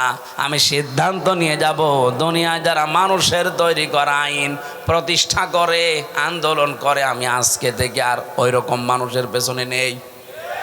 আরে এইটা বাংলাদেশের মানুষ মেনে নিলে তো ডক্টর ইউনূস আর 2 বছর থাকা লাগে না। কথা বলছে না কেন? এইটাই যদি আমরা মেনে নিতে পারতাম, হ্যাঁ ষড়যন্ত্র আছে, হচ্ছে, হবে। আফগানিস্তান যদি আল্লাহর বিধান কায়েম করে টিকে থাকতে পারে, এ বাংলাদেশও আল্লাহর বিধান কায়েম হয়ে গেলে আমরাও টিকে যাব। কারণ আল্লাহর রহমত তখন আকাশ ফুঁড়ে নাজিল হয়ে যাবে। কথা বলেন ঠিক কিনা? এটা আমি বানালাম। কোরআনে কারীম জানাচ্ছে, ওয়ালাউ আন্না হালাল কুরা আমানু ওয়াত্তাকাউ লাফাতাহনা আলাইহিম বারাকাতিম মিনাস সামাই ওয়াল আরদ। সূরা আরাফের 96 নম্বর আয়াতের প্রথম অংশে আছে, আল্লাহ পাক বলেন, জনপদের লোকেরা যদি আমি আল্লাহর উপরে ঈমান আনে আর ওই দাবি অনুযায়ী যদি ভয় করে চলার নীতি অবলম্বন করে, আকাশ আর জমিনে যত বরকতের দরজা আছে আমি আল্লাহ সব খুলে দেব। লাফাতাহনা, লামে তাকিদ, সুপারলেটিভ ডিগ্রি। এটা আল্লাহ নিজে গ্যারান্টি দিচ্ছেন যে আমি খুলে দেব। 1 বিঘা জমিতে যদি 20 মণ ধান হয়, যে জনপদের লোকেরা আল্লাহর প্রতি সঠিকভাবে ঈমান আনার পরে তাকে মেনে চলার সিদ্ধান্ত নেবে আল্লাহর আইনগুলো, আল্লাহ গ্যারান্টি দিলেন ওই এলাকার জন্য, জনপদের জন্য যত বরকতের দরজা জমিন আর আকাশে আছে সব খুলে দেব। আল্লাহর গ্যারান্টি আমাদের এখনো বিশ্বাস হচ্ছে না। কথা বলেন না কেন? যদি এটা আমরা বিশ্বাস করতাম, এদেশে বহু মানুষ কিন্তু এটা বিশ্বাস করানোর জন্যে জান প্রাণ দিয়ে তারা খাটতেছে। আপনি তাদের কষ্টের মূল্য দিতে চান না। ও ভাই, আমি নাম ধরেই বলছি, আমিরে জামাত ডাক্তার শফিকুর রহমান, উনি সেই পর্যায়ে আছে। ওনার যা টাকা পয়সার মালিক আল্লাহ ওনারে বানিয়েছে, ওনার যে ব্যবসা প্রতিষ্ঠান আছে, উনি এই মানবতার জন্য যদি কাজ না করে, চিন্তা ভাবনা না করে, শুধু নিজে খাবো, নিজে পরে যতদিন আছে বেশি আরামে আয়েসে কাটাবো, কোনো ব্যাপার ছিল না। ওই রকম জীবন আর একটা পেলে উনি কাটাতে পারতো। এক কথা বলেন না কেন? এই ঝানসাপি ক্ষুব্ধ রাস্তায় ওনার আসার দরকার কি? কেন আজকে সিলেটে, কালকে চট্টগ্রামে, এর পরের দিন নাটোরে, এর পরের দিন খুলনায় এত দৌড়ানো লাগবে? তার কি অভাব আছে আপনার মতো? তার যে বিশাল হাসপাতাল আছে, ওইটা দিয়ে যদি সায়েন্স পন্থায় উনি করে খেতে চায়, মরণ পর্যন্ত হালাল রুজি খেতে পারবে, 1 টাকাও হারাম উপায় করা লাগবে না। কোন কারণে এই মানুষটা এই রাস্তায় আসতেছে? আপনার বিবেকে কি নাড়া দেয় না? উনি বুঝেছেন খায়রুন নাস মাইয়ানফাউন নাস। হাদিস, নবীজি কিন্তু খায়রুন নাস বলার পরে মাইয়ানফাউল মুসলিমুনা বলেননি, যে মানুষের ভেতরে ওইটা উত্তম যে পৃথিবীতে শুধু মুসলমানদের উপকার করছে এবং করবে না। এনফাউ যেটা মজারে বর্তমান ভবিষ্যৎ, প্রেজেন্ট ফিউচার, এরপরে আল্লাহর নবী মুসলিমুনা দেয়নি, দিয়েছে খায়রুন নাস মাইয়ানফাউন নাস। পৃথিবীতে শ্রেষ্ঠ মানুষ আল্লাহর দরবারে ওইটা যে বেশি বেশি নামাজ পড়ে না, যে বেশি বেশি রোজা রাখে না, যে বেশি জিকির করে। কখনো নবী যে কথা বলেননি, বিশ্ব নবী জানিয়েছেন ওই লোকটাই আল্লাহর কাছে সবচাইতে দামি, যার দ্বারা মানুষের উপকার হয়, কল্যাণ হয়। আরে পৃথিবীতে মানুষের কল্যাণের জন্য সব চাইতে বড় মাধ্যম আল্লাহর বিধান। এটা যতদিন পর্যন্ত না আসবে ততদিন মানুষের আসল যে কল্যাণ এটা সাধন করা সম্ভব না। আজ আংশিক আমাদের কাছে আছে, এই জন্য আমরা আংশিক কল্যাণ পাই। যতদিন পর্যন্ত এটা প্রতিষ্ঠিত না হবে বাস্তব যে কল্যাণ, আকাশের দরজা, জমিনের বরকতের দরজা খুলে যাবে, এটা আপনি দেখতে পাবেন না। সুতরাং এইটা প্রতিষ্ঠার মাধ্যমে আল্লাহর এই দরজাগুলো আমরা খুলতে চাই। কথা বলেন ঠিক কিনা? এই আয়াতের ভেতরে আমরা কয়েকটা জিনিস পেয়েছি। 1 নম্বরে যারা ইসরাফ করবে, দুনিয়ায় অপচয় করবে, অপব্যয় করবে, তাদের ব্যক্তিগত জীবনে, পারিবারিক জীবনে, সামাজিক জীবনে, রাজনৈতিক জীবনে, অর্থনৈতিক জীবনে, আন্তর্জাতিক জীবনে, রাষ্ট্রীয় জীবনে, সব জায়গায় যারা শুধু অপচয় করে। জামা একটা হলেই হয়, প্রতিদিন নতুন নতুন একটা করে শার্ট পরে, এরকম মানুষ এই দেশে আছে এবং ছিল। কথা বলেন না কেন? এটা অপচয় না? দুনিয়াতে যাকেই দেখবেন উনি অপচয়কারী, অপব্যয়কারী, তার পেছনে থাকবেন না, কারণ সে একটা নিজেই শয়তান। নামাজ পড়েননি আপনি, শয়তানে কথা আমি কোরআনে পাইনি, বলেন তো কোনো আলেম পেয়েছে কিনা? রোজা রাখে না, সে শয়তানে কথা আল্লাহ পাক বলেননি। হজ করেননি আপনি, শয়তানে কথা আমি পাইনি। কিন্তু যারা অপচয় করে, অপব্যয় করে, এই মানুষগুলোকে আল্লাহ বলেন এরা শয়তানের ভাই। ইন্নাল মুবাযযিরিনা কানু ইখওয়ানাশ শায়াতিন ওয়া কানাশ শাইতানু লিরাব্বিহি কাফুরা। সূরা বানী ইসরাইলের ভেতরে আছে যারা অপচয় করে, অপব্যয় করে, এই মানুষগুলো শয়তানের ভাই। আমি এরকম কড়া কথা কোরআনে কোনো জায়গায় পাইনি। নামাজ পড়েননি, শয়তানের ভাই না, নেই। কিন্তু অপচয় করলে সে শয়তানের ভাই হয়ে যায়। ঘোষণাকার এই 15.5 বছর আমরা এটা অনেককে দেখতেছি। এই 15.5 বছরের ভেতরে যত অপচয় হয়েছে, অপব্যয় হয়েছে, এগুলো যদি অপচয় অপব্যয় না করে শুধুমাত্র জনগণের জন্য, রাষ্ট্রের কাজের জন্য ব্যবহার করতেন, আল্লাহর কসমে এই দেশটা কিন্তু দাঁড়িয়ে যেত। আমরা তো এইটাই চাচ্ছি, অপচয় অপব্যয় বন্ধ করেন, সত্য এবং ন্যায়কে দেশে প্রতিষ্ঠা করে দেন। যা আছে এইটা নিয়ে আল্লাহ দেশ দাঁড় করিয়ে দেবে। নবীজিকে আল্লাহ বলেছিলেন, হে নবী, আপনি এখান থেকে চলে যাচ্ছেন, কিন্তু এই দোয়াটা করেন আমার কাছে, আকুর রব্বি আদখিলনি মুদখালা সিদকি ওয়া আখরিজনি মুখরাজা সিদকি ওয়া জাআলনি মিন লাদুনকা সুলতানান নাসীরা। এই শেষের যে কথাটা, আল্লাহ তুমি আমাকে এমন একটা রাষ্ট্র ক্ষমতা দান করো যেখানে তোমার সাহায্য থাকে। আমার তো মনে হচ্ছে দেশে একামতে দিনের দায়িত্ব যারা পালন করে, তাদের একটা মানুষকে মুখ দিয়ে যদি বলাতে পারেন, তারা যদি বলে আমরা জামাতে ইসলামের প্রতিষ্ঠা চাই, আমি আজকে থেকে তওবা করে ফিরে আসবো। আপনি যাকেই জিজ্ঞাসা করে সে জীবনেও বলবে না আমরা জামাতে ইসলামের প্রতিষ্ঠায় দেশে চাই। তারা বলতে বাধ্য হবে আমরা আল্লাহর কোরআনের প্রতিষ্ঠা চাই। এইটাই তো আসল বিষয়। এই কথা বোঝার চেষ্টা করেন। আল্লাহর কোরআনে কারিম যদি দেশে প্রতিষ্ঠিত সত্যি হয়ে যায়, আমি আপনাকে গ্যারান্টি শুধু না, অনেকেই দিচ্ছে, এদেশে চাঁদাবাজি থাকবে না। আজ আমরা অনেকে আতঙ্কে আছি, বাইরে গেলে অনেককে মেরে ফেলছে মানুষ বিভিন্ন কায়দায়। এই গ্যারান্টি কোরআনে কারিম দিয়েছে 1500 বছর আগে। ফামান তাবিআ হুদায়া ফালা খাউফুন আলাইহিম ওয়ালা হুম ইয়াহজানুন।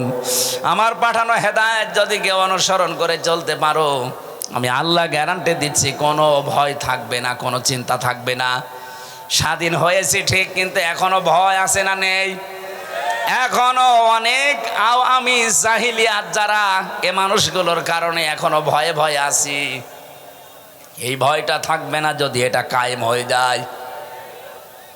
এই জন্য আমরা গ্যারান্টি দিতে পারি, এটা কায়েম করে দেন। আল্লাহর ঘোষণা মিথ্যা হবে না। তখন আপনি ঘরের ভেতরে যেভাবে নিরাপদে আছেন, রাস্তাঘাটে ওভাবে নিরাপদে থাকবে। আজ বিভিন্ন দ্রব্য মূল্যের ঊর্ধ্বগতি বাড়তেছে, এইটাও বন্ধ হওয়া সম্ভব। ফালিয়াবুদু রব্ব হাযাল বাইত আল্লাযী আত'আমাহুম মিন জু' ওয়া আমানাহুম মিন খাউফ। আল্লাহ বলেন, ঘরের মালিকের ইবাদত করো। এ ঘরের মালিকের ইবাদতের তাফসিরে পড়েছি, আল্লাহর আইনগুলো একটু মেনে চলার চেষ্টা করো ব্যক্তি, পরিবার, সমাজ, রাষ্ট্রে। দেখবা দুনিয়াতে খাবারের অভাব হবে না, কোনো ভয়ও থাকবে না। খাবারের অভাব হবে না। আমাদের জাতির পিতা হযরত ইব্রাহিম আলাইহিস সালামের তথ্যটা জানা দরকার অনেকের।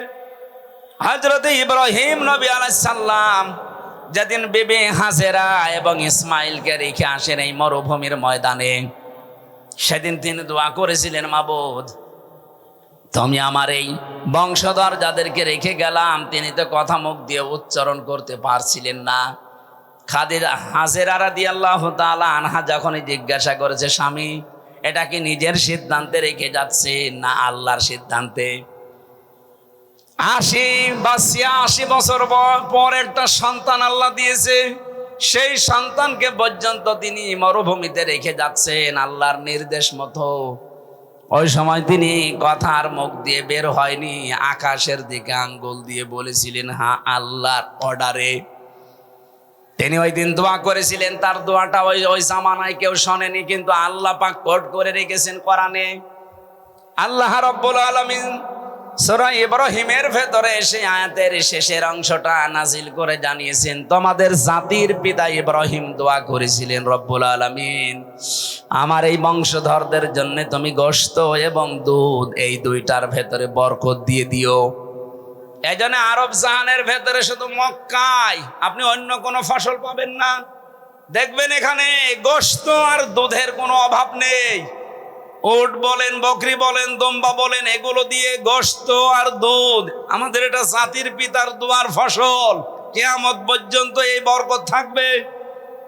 এমন একটা জাতির পিতা আমরা পেয়েছিলাম, দোয়ার ফসল চলছে এখন, কিয়ামত পর্যন্ত দোয়া চলতেই থাকবে। আর আমরা যারা জাতির পিতা দাবি করি, কি দোয়া করেছে? আমি নিচে নামলাম না।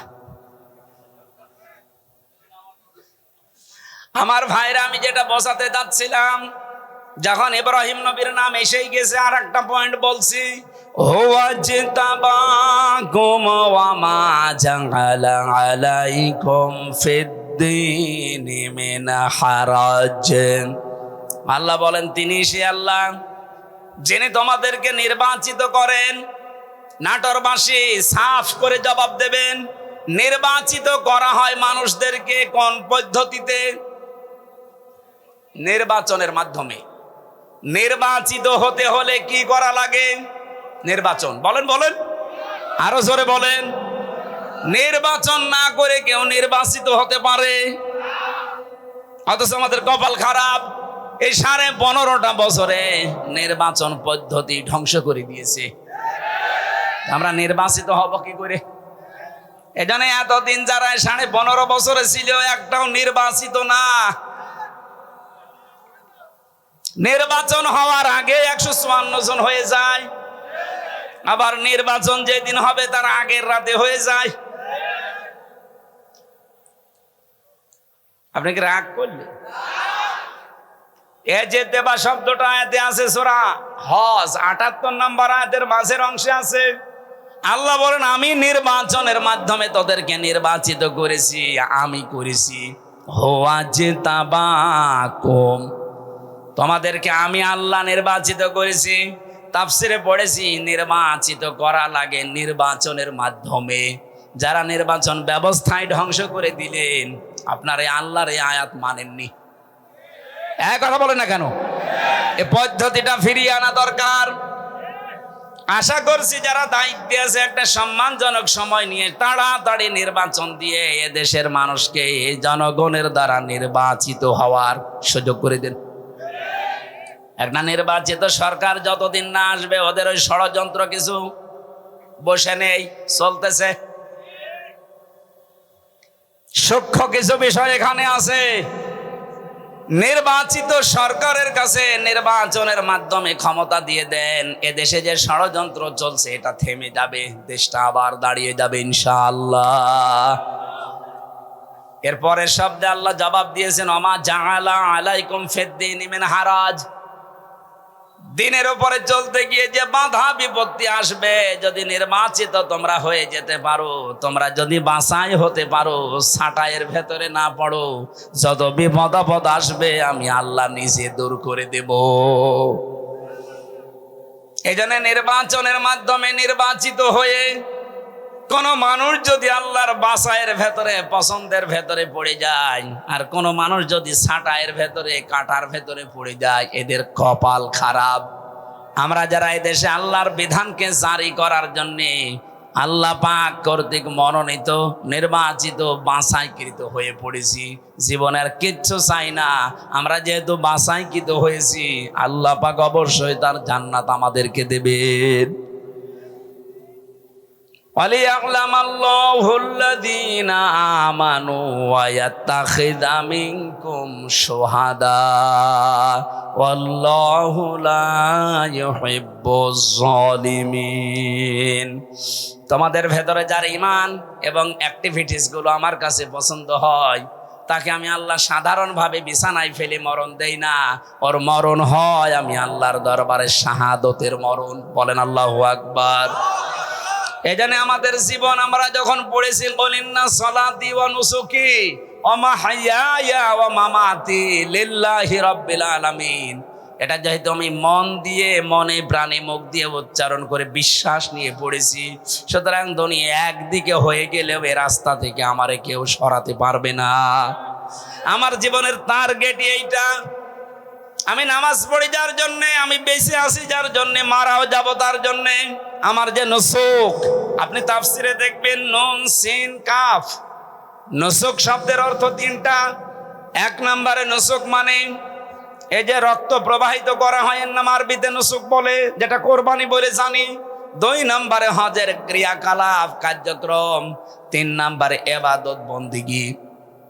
আমি যা করছি, হজ করি, নামাজ পড়ি, রোজা রাখি, আমার শারীরিক মানসিক চিন্তার যে ইবাদত বন্দেগী আছে, এমনকি আমি যা জবাই করি সব আমি আল্লাহকে দিয়ে দিয়েছি। বলেন সুবহানাল্লাহ। আমাদের জীবনে হতাশা বলে কিছু নেই, কারণ হতাশা থাকবে তাদের জীবনে যে মানুষগুলো আল্লাহর এই নামাজকে আদায় করবে না। ইন্নাল ইনসানা খুলিকা হালুআ ইযা মাসসাহু শাররু জাযুআ ওয়া ইযা মাসসাহুল খায়রু মানুআ ইল্লাল মুসাল্লিন। রাব্বুল আলামিন বলেন, অবশ্যই আমি মানুষকে বানিয়েছি অস্থির চিত্ত দিয়ে। এ সব সময় ব্যস্ত মানুষ, সব সময় ব্যস্ত। কোনো নিয়ামত পেলে সে কৃপণ হয়ে যায়, আর কোনো অশুভ কিছু আসলে, কোনো ক্ষতি, কোনো অকল্যাণ, কোনো কষ্ট যদি স্পর্শ করে তাকে, সে তখন হতাশ হয়ে যায়। এই গুণগুলো বলতে বলতে হঠাৎ আল্লাহ আলোচনার ধরন পাল্টিয়ে দিয়েছেন। আল্লাহ কিন্তু ভালোই বলছিলেন, ইন্নাল ইনসানা খুলিকা হালুআ ইযা মাসসাহুশ শাররু জাযুআ ওয়া ইযা মাসসাহুল খায়রু মানুআ। হঠাৎ আলোচনার ধরন পাল্টিয়ে চলে গেছেন অন্য লাইনে। আল্লাহ বলেন ইল্লাল মুসাল্লিন। এই সমস্ত গুণ পৃথিবীর সব মানুষের ভেতরে আছে। এরা সবসময় অস্থির, এরা বিপদ আসলেই হায় হতাশ করে, আর নিয়ামত পেলে কৃপণ হয়ে যায়। কিন্তু তারা নয় যারা মুসল্লি। কারা? কোন মুসল্লি? আল্লাযীনা হুম আলা সলাতিহিম দাইমুন, যারা তাদের নামাজে নিয়মিত। আমার মনে হয় এই আয়াতটা থেকে বাংলাদেশ জামাত ইসলামী, ইসলামী ছাত্র শিবির, আজ ইসলামী ছাত্রী সংস্থা একটা পয়েন্ট নিয়েছে। ওনারা যাই নামাজ পড়বে ওনাদেরকে লিখে রাখা লাগে যে আমি আজকে এই কয় ওয়াক্ত নামাজ পড়েছি। আপনি এক ওয়াক্ত নামাজ পড়েন, দুই ওয়াক্ত পড়েন, আপনি মুসল্লির ভেতরে নেই। আপনাকে নামাজ দাইমন নিয়মিত পড়া লাগবে। এই জন্য আপনি জামাতে পড়লেন না একা পড়লেন, ওইটাও লেখা লাগে। এক কথা বলছেন না? আপনার জীবন পরিবর্তনের জন্য সিলেবাসটা খুব জরুরি। আপনি যদি এখানে নাও আসতে চান, শুধু সিলেবাসটা কাছে রাখেন, 6 মাস আপনি কাছে রাখলে আপনার জীবন পাল্টাতে বাধ্য। আরে ভাই, আমি নিজে তো পরীক্ষিত। 6 মাস রেখে দেখেন না কেন? আপনার জীবন যদি উচ্ছৃঙ্খল থাকে, বিশৃঙ্খলায় পরিপূর্ণ থাকে, আশা করছে আপনার জীবনকে আপনি কন্ট্রোলে নিয়ে আসতে পারবেন। আপনাকে আমি দাওয়াত দিচ্ছি না যে আপনি শিবির করেন, জামাত করেন, দরকার নেই।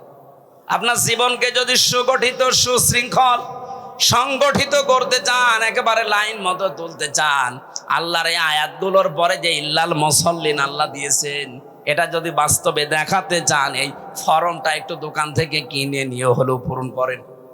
দেখবেন আমি কসম দিয়ে বলছি, আপনি পাল্টিয়ে যাবেন। কারণ এই ফর্মগুলো সব কোরআনে কারিম থেকে ধারাবাহিকভাবে নিয়েছে। সুবহানাল্লাহ বলতে পারেন না? আমি যেটা তুলেছিলাম ইব্রাহিম নবীর জীবন নিয়ে, ওনাকে আল্লাহ বলছেন আমি নির্বাচিত করেছি, ছাঁটাই করে দেই কাউকে, কাউকে বাছাই করি, এটা আমি আল্লাহর নীতি। এজন্য আমরা যারা একামতে দিনের লাইনে আছি এই বাংলাদেশে, তারা হীনমন্যতায় ভুগবেন না, ছোট মনে নিজেকে কখনো ছোট মনে করবেন না। আপনি পৃথিবীতে সবচাইতে দামি মানুষ, কারণ আল্লাহ আপনাকে নির্বাচিত করে ফেলেছে। আল্লাহ তার দ্বীনের জন্য আপনাকে ছাঁটাই করেনি, বাছাই করে নিয়েছে। আর এইটাই তোমাদের জাতির পিতার আদর্শ।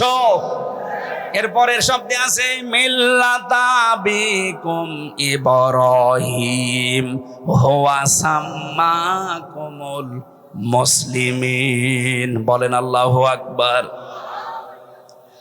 আমি যেখান থেকে কথা তুলেছিলাম আপনাদের মনে আছে কিনা দেখেন তো।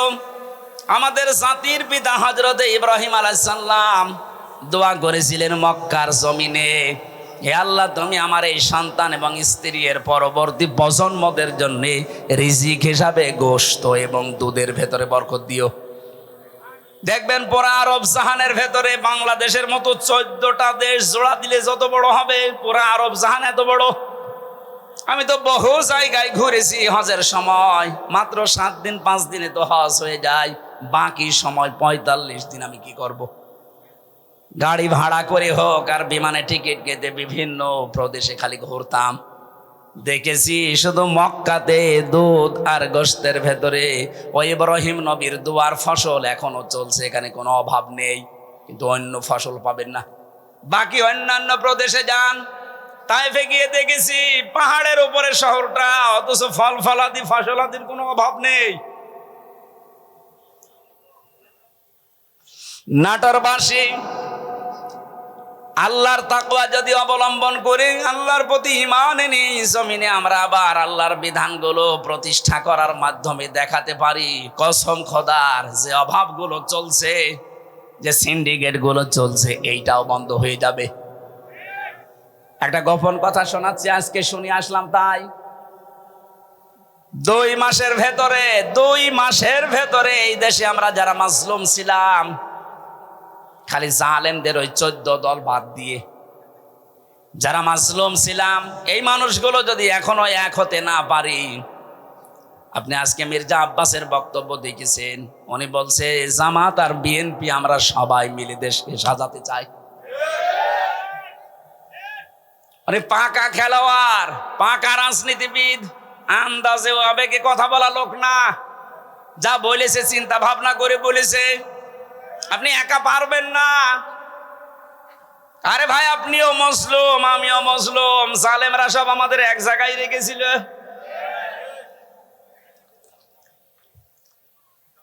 আমি অবদান স্বীকার করি, এই জন্য শুকরিয়া আদায় করছি।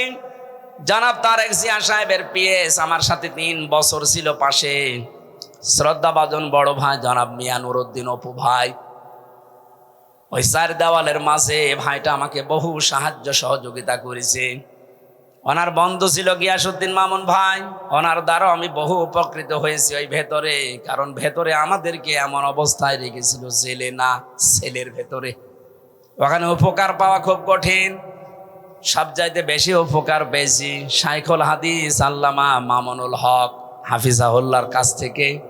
এই লোকটা যেহেতু আমার পাশের রুমে 3 বছর ছিল, বহু কষ্ট আমার জন্য স্বীকার করেছে। এই 3টা বছর আল্লাহ যেন পরিপূর্ণ উজরত দুনিয়া আখিরাতে পরিপূর্ণ করে দেন, বলেন আমিন। 2 মাসের ভেতরে যদি আপনি এখনো নিজেকে সংশোধন করে পথে আসতে না পারেন, এই যে কোরআন আমার সামনে, আল্লাহর কসম ওহদের ময়দানের মতো আবার বিপর্যয় আসতেছে। ওহদের ময়দানের ঘটনা কি? প্রথম দিকে কিন্তু মুসলমানেরা বিজয় পেয়ে গিয়েছিল, কথা বলেন না কেন? বিজয় পাওয়ার পরে যখন আনন্দে আত্মাহারা হয়ে গনিমতের মাল গোছানোর জন্য, জোগাড় করার জন্য, নেওয়ার জন্য ব্যতিব্যস্ত হয়ে পড়েছে, তখনই কিন্তু মারা পড়েছে। কথা বলেন না কেন? 5 আগস্টের পর থেকে বিজয় পেয়ে অনেকে এখন ওই সাহাবীদের মতো শুরু করেছে, গনিমতের মাল পেয়েছে যেখানে যা। আর এই সুযোগে খালিদ বিন ওয়ালিদের মতো অনেকেই কিন্তু ঘুরে বেড়াচ্ছে। এই জন্য আমরা মুসলিম যারা আছি সব এক হয়ে যেতে চাই। এই কথা বলছেন আমার। মজলুমদের কোনো দল নেই, মজলুমরা সব এক। আপনার বিরুদ্ধে 313টা মামলা ছিল, আমার বিরুদ্ধে 50টা মামলা ছিল। আপনি তাকান, এখানে যত মানুষ বসে আছে ওই 14 দল বাদ দিয়ে প্রত্যেকের অবস্থা একই। আমাকে যিনি খাবার দিয়ে যেতে বললাম, ভাই কয়টা মামলা, কি করেন? বলে বাড়ি বড়গোনায় বিএনপি করি। 313টা মামলা। বলেন তো, 313টা মামলা দিয়েছে ওরে। ধরা মজলুম মানুষ না? আমার তো মনে হচ্ছে 1500 বছর পরে বাংলাদেশে এখন উহুদের ময়দান কায়েম হয়েছে। এখন আমরা যদি শিক্ষাটা নিতে না পারি, আমরা কিন্তু ধরা খাবো। কেউ বাঁচাতে পারবেন আমাদেরকে। সুতরাং আমরা সাবধান। মির্জা আব্বাস সাহেবের কথাটাকে বারবার গুরুত্ব দেন, নয়তো আপনি আনন্দে আত্মহারা হয়ে থাকবেন। খালিদ বিন ওয়ালিদের মতো মানুষ পাহাড়ের পাদদেশ থেকে চুরি করে এসে একেবারে কচু কাটা করে শেষ পর্যন্ত বিজয় ছিনিয়ে নেবে। আমরা অন্তত এইটা সামনে হতে দিতে চাই না। এই কথা বলেন না কেন? জালেম যারা ছিল আর ওদের দোসর, ওদের কথা বাদ দিলাম। বাকি আমরা যারা মজলুম, সে দলের লোক হন। মাজলুমদের কোনো দল এখন আর নেই। মাজলুমদের একটাই দল, যেহেতু এখন স্বৈরাচার নেই, আমরা সব মাজলুম আমরা দেশকে সাজাতে চাই। আর আমরা অন্য ধর্মের মানুষের তুলনায় এদেশে মুসলিম বেশি, এই হিসাবে বলছি। অন্য ধর্মের লোক যদি 96% থাকতো, আমি এটা বলতাম না। যেহেতু এখানে 96% আমরা আর যাই করি মুসলিম। কথা বলে না কেন?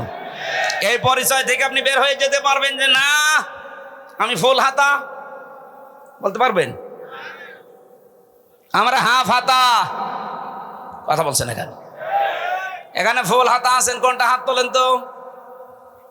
নেই, আলহামদুলিল্লাহ। না, আছে দু একটা, ওই বাজারে মাজারে বসে আছে।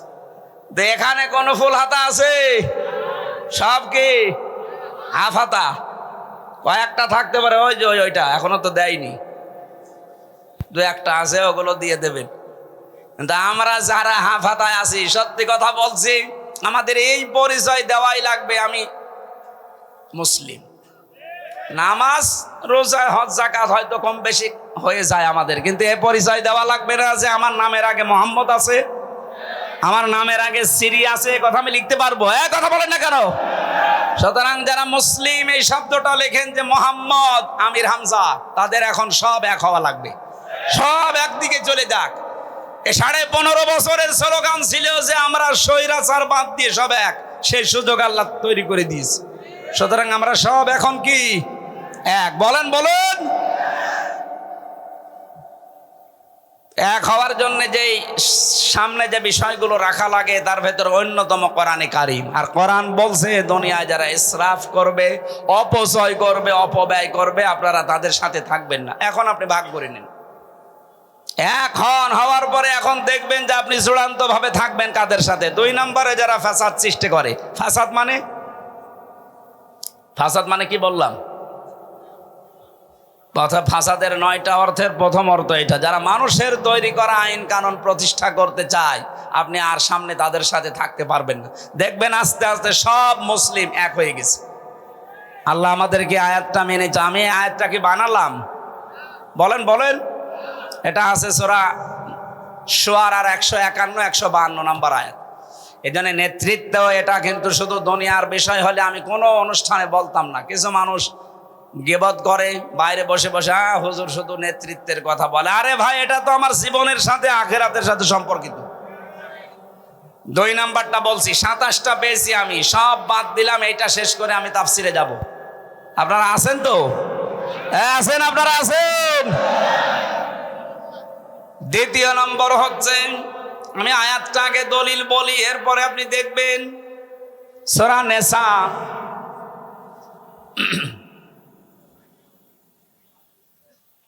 5 নম্বর পারার 2 নম্বর পৃষ্ঠা 11 নম্বর লাইনের 34 নম্বর আয়াতের প্রথম অংশে আছে,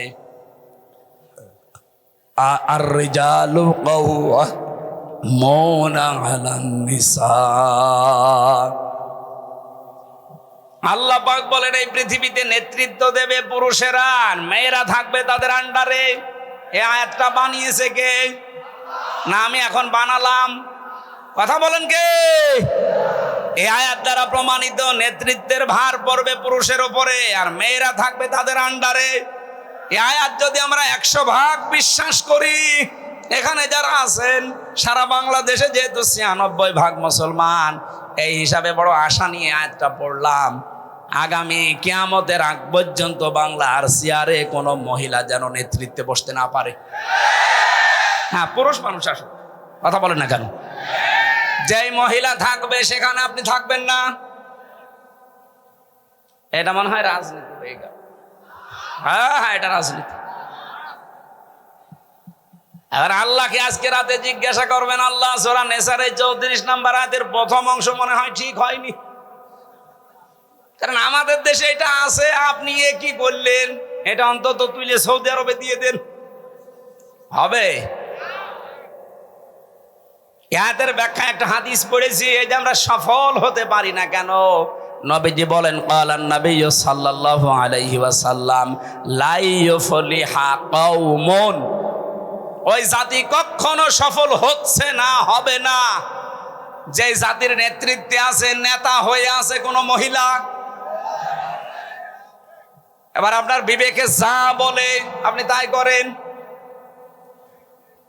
আজকের তেলাওয়াত কিন্তু আয়াতের সাবজেক্ট আকারে কথা বলার জন্য আমার আলোচনার বিষয় হচ্ছে দোষারোপ। কি বললাম? শব্দটা শুনতে যত ছোট মনে হচ্ছে, বিষয়টা অনেক বড়। এই যে দোষারোপ করেন আন্দাজে যারে তারে, এই বিষয়টা যে কত সেনসিটিভ বিষয়, মানুষের অন্তর পর্যন্ত মরে যায় এই দোষারোপ করার এই গুনাহ যদি আপনি করেন। আমি একটা বই পড়েছি, 16টা রোগের কারণে মানুষের অন্তর মরিয়ে শেষ হয়ে যায়, তার ভেতরে প্রথম হচ্ছে যারা দোষারোপ করে।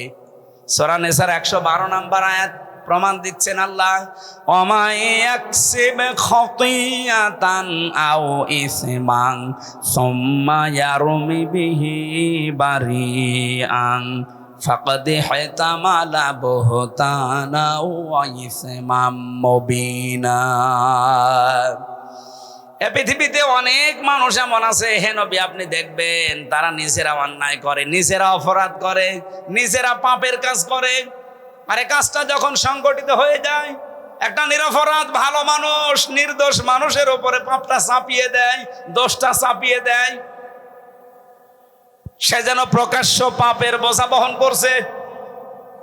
আজটা যে কত বাস্তব, আপনি এই 5 আগস্টের পর থেকে মিলে যাবে। এই 15.5 বছর যারা আন্দাজে মানুষের ওপরে নিজেরা অন্যায় করে দোষ চাপিয়ে দিত, সেই দোষ এখন আল্লাহ তাদের ঘাড়ে চাপিয়ে অলরেডি মানুষকে দেখাচ্ছে। এদেশের যত অপকর্মের মূল হোতা, আমি কোরআন সামনে নিয়ে মিথ্যা কথা বলছি না, সত্য কথা বলছি, ছাত্রলীগ। কারণ আমি জেলে দেখেছি বিশ্বজিৎকে হত্যা করেছে যারা, আবরার ফাহাদকে যারা হত্যা করেছে সব আমার সাথে ছিল। আমি জিজ্ঞাসা করেছিলাম ওই শাওনকে, ফাঁসির আসামি ছিল, এখন যাবজ্জীবন 30 বছর ওর জেল। মাঝে মাঝে খাবার দিতে আসতো, উনি রাইটার ছিল, লিখতে আসতো নাম। বললাম আপনি এই কাজ করলেন কেন, এখন কেমন লাগে? জীবনের সবচাইতে বড় মারাত্মক ভুল আমার এইটা। ওই সময় কেন ওদের আদর্শে অনুপ্রাণিত হয়ে বিশ্বজিৎ কিন্তু বারবার বলেছিল, ভাই আমি আপনার ধর্মের লোক না, আমি হিন্দু মানুষ। যদি আপনার বিশ্বাস না হয় আপনি খুলে দেখেন যে আমার ফুল হাতা, কথা বলছেন না কেন? ও কিন্তু বলেছিল যে আমি হাফ হাতা না, এরপরও ওকে আমরা ছাড়ি নাই, জায়গায় শেষ করে দিয়েছি। এই অন্যায়টা করার পরে চাপিয়ে দিতে চেয়েছিল ইসলামপন্থীদের মাথার উপরে, আল্লাহ তাদের মাথার উপরে দোষটা চাপিয়ে দুনিয়ার মানুষকে দেখিয়ে দিয়েছে। ক্ষমতার কারণে, প্রভাব প্রতিপত্তির কারণে, টাকা পয়সার কারণে অনেক দোষ তাদের ঢাকা ছিল।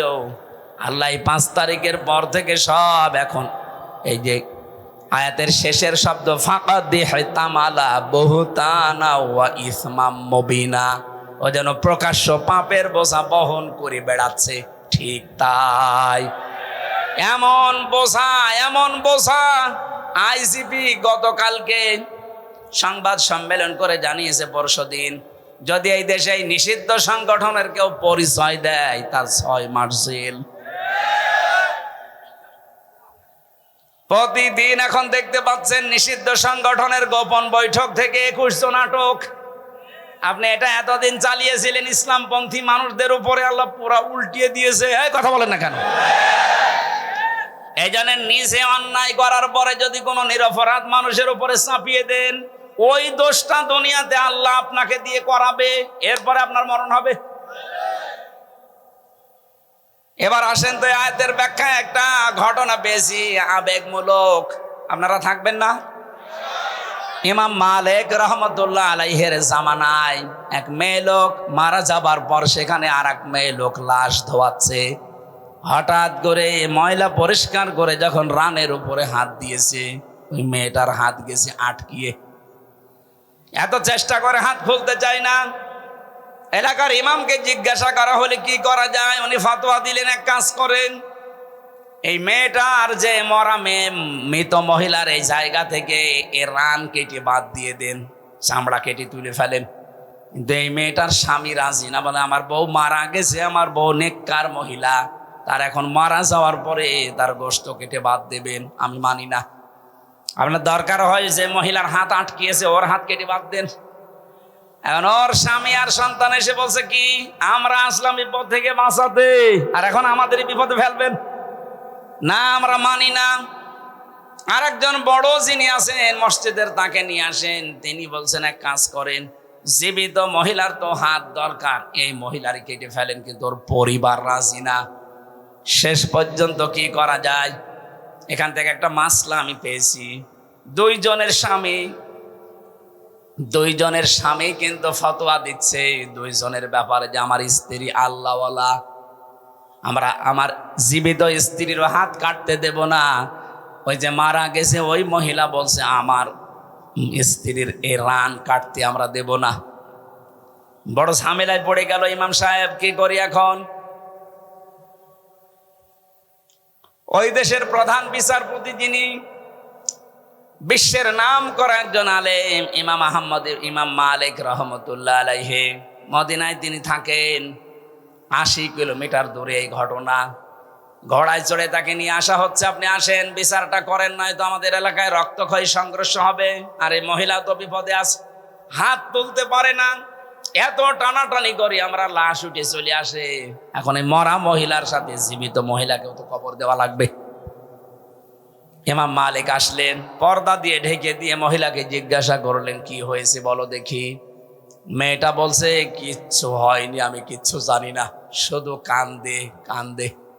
ইমাম মালিক বলেন, কান্দা বন্ধ করো, সত্যি করে বলো আমার কান্দে কিন্তু কোরআন আর হাদিসের রাডার আছে, তুমি যদি সত্যি নাও বলো আমি ধরে ফেলবো। মেয়েটা ভয়ে ভয়ে তখন বলছে, হ্যাঁ আমি একটা কাজ করেছি। একে যখন ধোয়াচ্ছিলাম, হঠাৎ করে ধোয়ানোর শেষ পর্যায়ে এর রানের উপরে হাত দেওয়া অবস্থায় একটা মন্তব্য আমি এর উপরে নিক্ষেপ করেছিলাম। মনে মনে বলেছিলাম যে তোমার চেহারা তো সুন্দরী আছে, কিন্তু তোমার ভেতরের অবস্থা খারাপ, তোমার চরিত্র খুব খারাপ। এই যে দোষটা আমি তার উপরে দিয়েছি, এটা আন্দাজে না, এটা আমি একবার দেখে তারপরে দোষ দিয়েছি। আমি কিছুদিন আগে এই মহিলার জীবিত থাকা অবস্থায় দেখেছি তার সাথে বাড়িতে একটা পুরুষ মানুষ ঢুকছিল। তো পুরুষ মানুষটা যে কে, ওই সময় ওই দিন ওই তারিখের উল্লেখ করে, কিন্তু আমি ওই সময় বুঝি না যে কে। আমি একটা আন্দাজে ধারণা, তার উপরে ধারণা নিক্ষেপ করেছি, তোমার চরিত্র ভালো না। এ কথাটা বলার পরে তার স্বামীর পক্ষ থেকে জিজ্ঞাসা করছে, অমুক তারিখে অমুক দিনে কে কে বাড়িতে এসেছিল। জানা গেল ওই মেয়েটার সাথে ওই তারিখে ওই সময় যেটা এসেছিল, ওই মেয়েটার নিজের আপন ভাইয়ের ছেলে। ভাইয়ের ছেলে এই মেয়েটার কি হয়? ফুফু। কি হয় বলেন বলেন? ইচ্ছা লাগবে না, ফুফু হয়। আমরা জানি কোরআন হাদিস পড়ে একজন মহিলার সাথে 14 জন পুরুষ মানুষ দেখা করতে পারে। কয়জন বলেন বলেন? তার ভেতরে আপন ভাইয়ের ছেলে একজন, কারণ এর সাথে এই মহিলার বিয়ে করা, বলেন না কেন? যার সাথে বিয়ে করা হারাম সে তো মাহারাম। তার সাথে ওই মেয়েকে আমি ঢুকতে দেখেছি, আমি তো বুঝি নাই, আমি মনে করছি কোন পুরুষ মানুষ নিয়ে ঢুকতেছে। এই যে একটা নেককার মহিলা, সতী সাধবী মেয়ে লোকের ওপরে একটা তকমা লাগিয়ে দিলাম, একটা দোষ তার উপরে নিক্ষেপ করলাম। আমার মনে হয় আল্লাহ পাক আমার কারণে এই গনার শাস্তি আমাকে দুনিয়ায় দেখিয়ে দিয়েছে। কারণ কোনো মানুষ যদি কোনো মানুষের ওপরে আন্দাজে অপবাদ দেয়, সে যেন নিজেই ওই পাপের বোঝা বহন করে নিয়ে বেড়ায়। এখন পাপের বোঝা কি? এইটাই আমার হাত আটকিয়েছে, আল্লাহ আর খুলতে দেয় না। ইমাম মালিক ডাক দিয়ে বলে, প্রমাণ যেহেতু হয়েছে, তুমি আন্দাজে একটা ধারণা নিক্ষেপ করলে, দোষ চাপিয়ে দিলে নিরপরাধ মানুষের ওপরে, এর শাস্তি জানো? মান সালিমাল মুসলিমুনা মিন লিসানিহি ওয়া ইয়াদিহি। খেয়াল করেন, নবীজি বলেন ওইটাই তো আসল মুসলমান, যার হাতের দ্বারা মুখের দ্বারা অন্য মুসলমান শান্তিতে থাকে, নিরাপদে থাকে।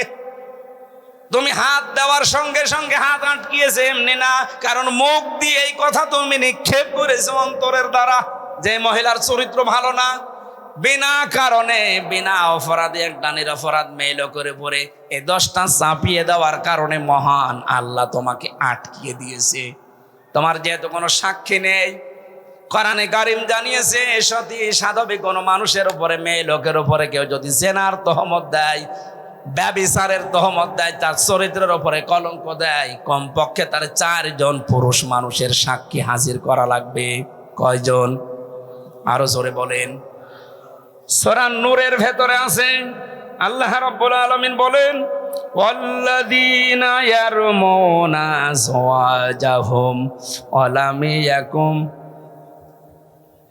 والذين يرمون المحصنات ثم لم يأتوا بأربعة شهداء فاجلدوهم 80 جلدة ولا تقبلوا لهم شهادة أبدا وأولئك هم الفاسقون। কোন মানুষ যদি এই পৃথিবীতে কোন সতী সাধবী নেককার মহিলার উপরে জেনার তহমত লাগায়, আর যদি 4 জন সাক্ষী হাজির করতেও না পারে, তাহলে তার 2টা শাস্তি। 1 নম্বরে তাকে 80টা বেত মারা লাগবে। 2 নম্বরে জীবনে কোনোদিন তার সাক্ষী আর আদালতে গ্রহণ করা হবে না। আমার তো মনে হচ্ছে আয়াতটা পড়ার পর বাংলাদেশে 53 বছর আগে যদি সংসদে আয়াতটা কার্যকর থাকতো, আল্লাহর কসম এদেশে বিনা কারণে মিথ্যা মামলায় কোনো মানুষ জেলে থাকতো না। আমার মনে হয় যারা এখন দায়িত্বে আছেন, সামনে শুনলাম সংবিধান সংশোধন হবে, এখানে যেন এই পয়েন্টটা যোগ করা হয়, যারা মিথ্যা মামলা দেবে, মিথ্যা সাক্ষী দেবে, এটা যদি আদালত কর্তৃক প্রমাণ করতে না পারে, 2 বছর 5 বছর 10 বছর জেল হয়েও যদি বেকসুর খালাস পেয়ে যায়, আমার তো কোনো দোষ পাইনি, আমি নির্দোষ, আদালত কর্তৃক প্রমাণিত। সুতরাং বিনা দোষে বিনা কারণে নির্দোষ মানুষটাকে যারা 3 বছর জেলে রেখেছে, প্রমাণ তো করতে পারলেন না। আমার মামলার আয়ুর সাথে থেকে শুরু করে একেবারে টপ টু বটম যারা জড়িত, তাদেরও সামনে যেন এই আইনটা সংসদে পাশ হয়। যারা প্রমাণ করতে পারবে না, যারা জড়িত, তাদেরকেও অতদিন জেল খাটানো লাগবে। তাহলে দেখেন, মিথ্যা মামলা এমনি বন্ধ হয়ে যাবে। আর 2 নম্বরের বড় গুরুত্বপূর্ণ বিষয়, যারা বিনা কারণে নির্দোষ মানুষের উপরে আন্দাজে দোষ চাপিয়ে দেয়, তাদের প্রথম শাস্তি 80টা বেত। 2 নম্বরে কোনোদিন তাদের সাক্ষী আর এই দেশে গ্রহণ করা হবে না। কত বড় শাস্তি আপনি লক্ষ্য করেছেন?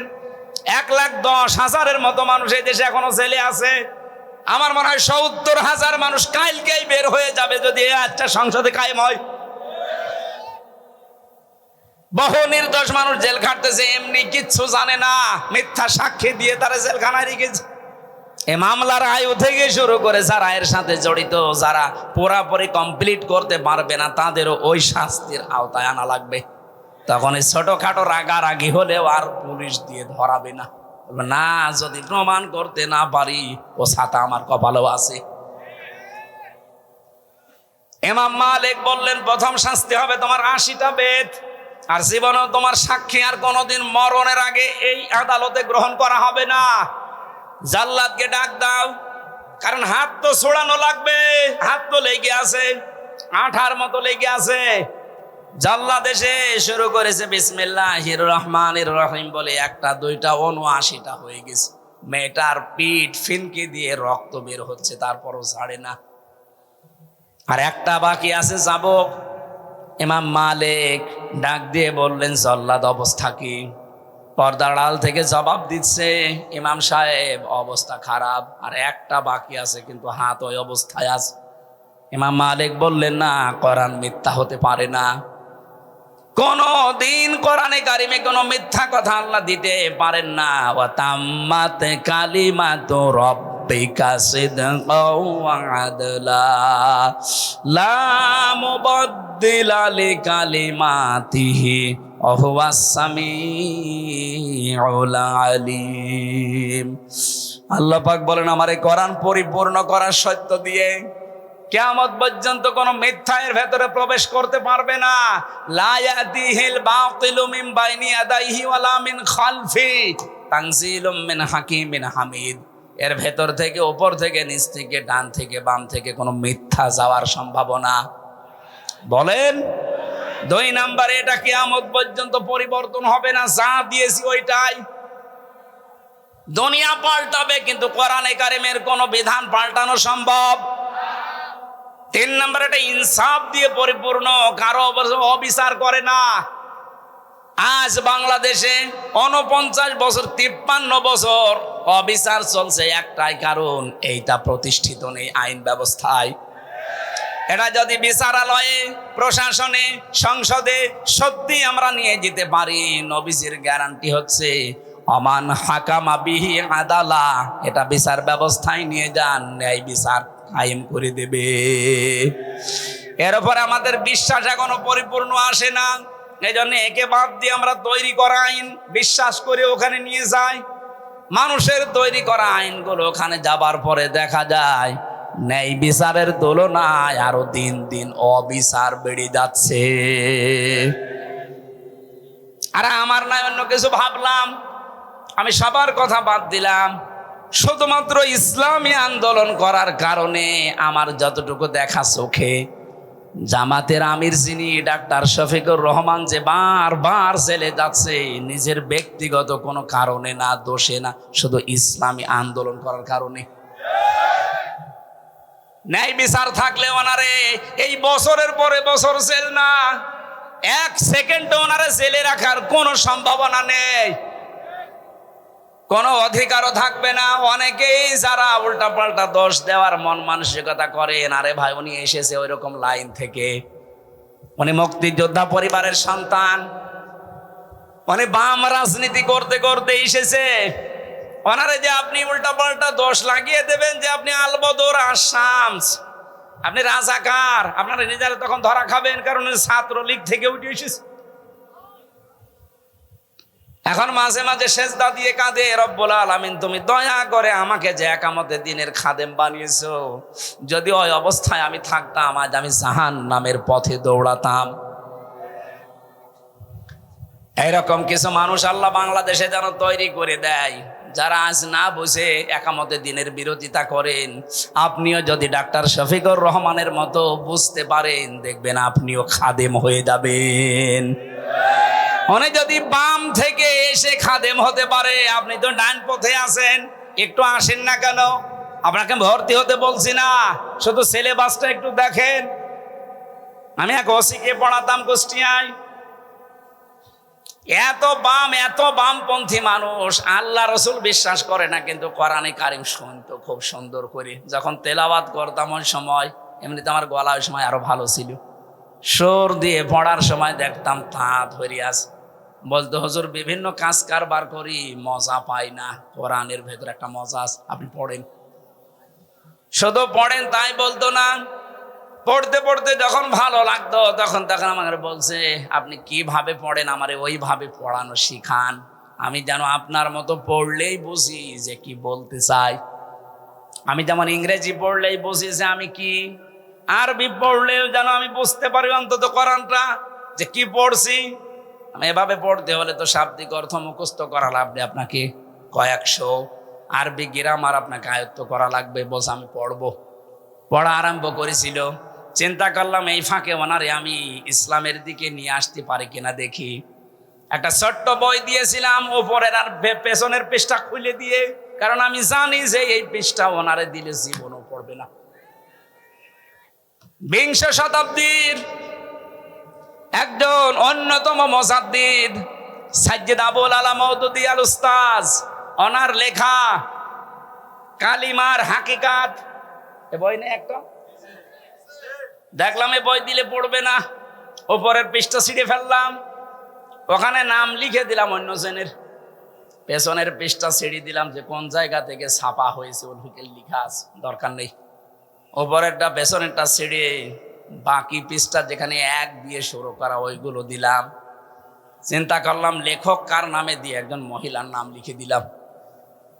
অনেক পড়ার পরে বসে নাই, প্রথমে বললাম স্যার কি করেছেন, বলছে পড়েছি, ভালোই তো লাগছে, এই লেখক তো অনেক উচ্চ মানের লেখক। উনি নিজেও শিক্ষিত মানুষ, লন্ডন থেকে পড়াশোনা করা মানুষ, ওই সময় বাংলাদেশে যত ওসি ছিল সব চাইতে বড় শিক্ষিত ওইটা, উনি অ্যাডভোকেট, এদিকে লন্ডন থেকে অনার্স মাস্টার্স করে এসেছে, এইরকম মানুষ।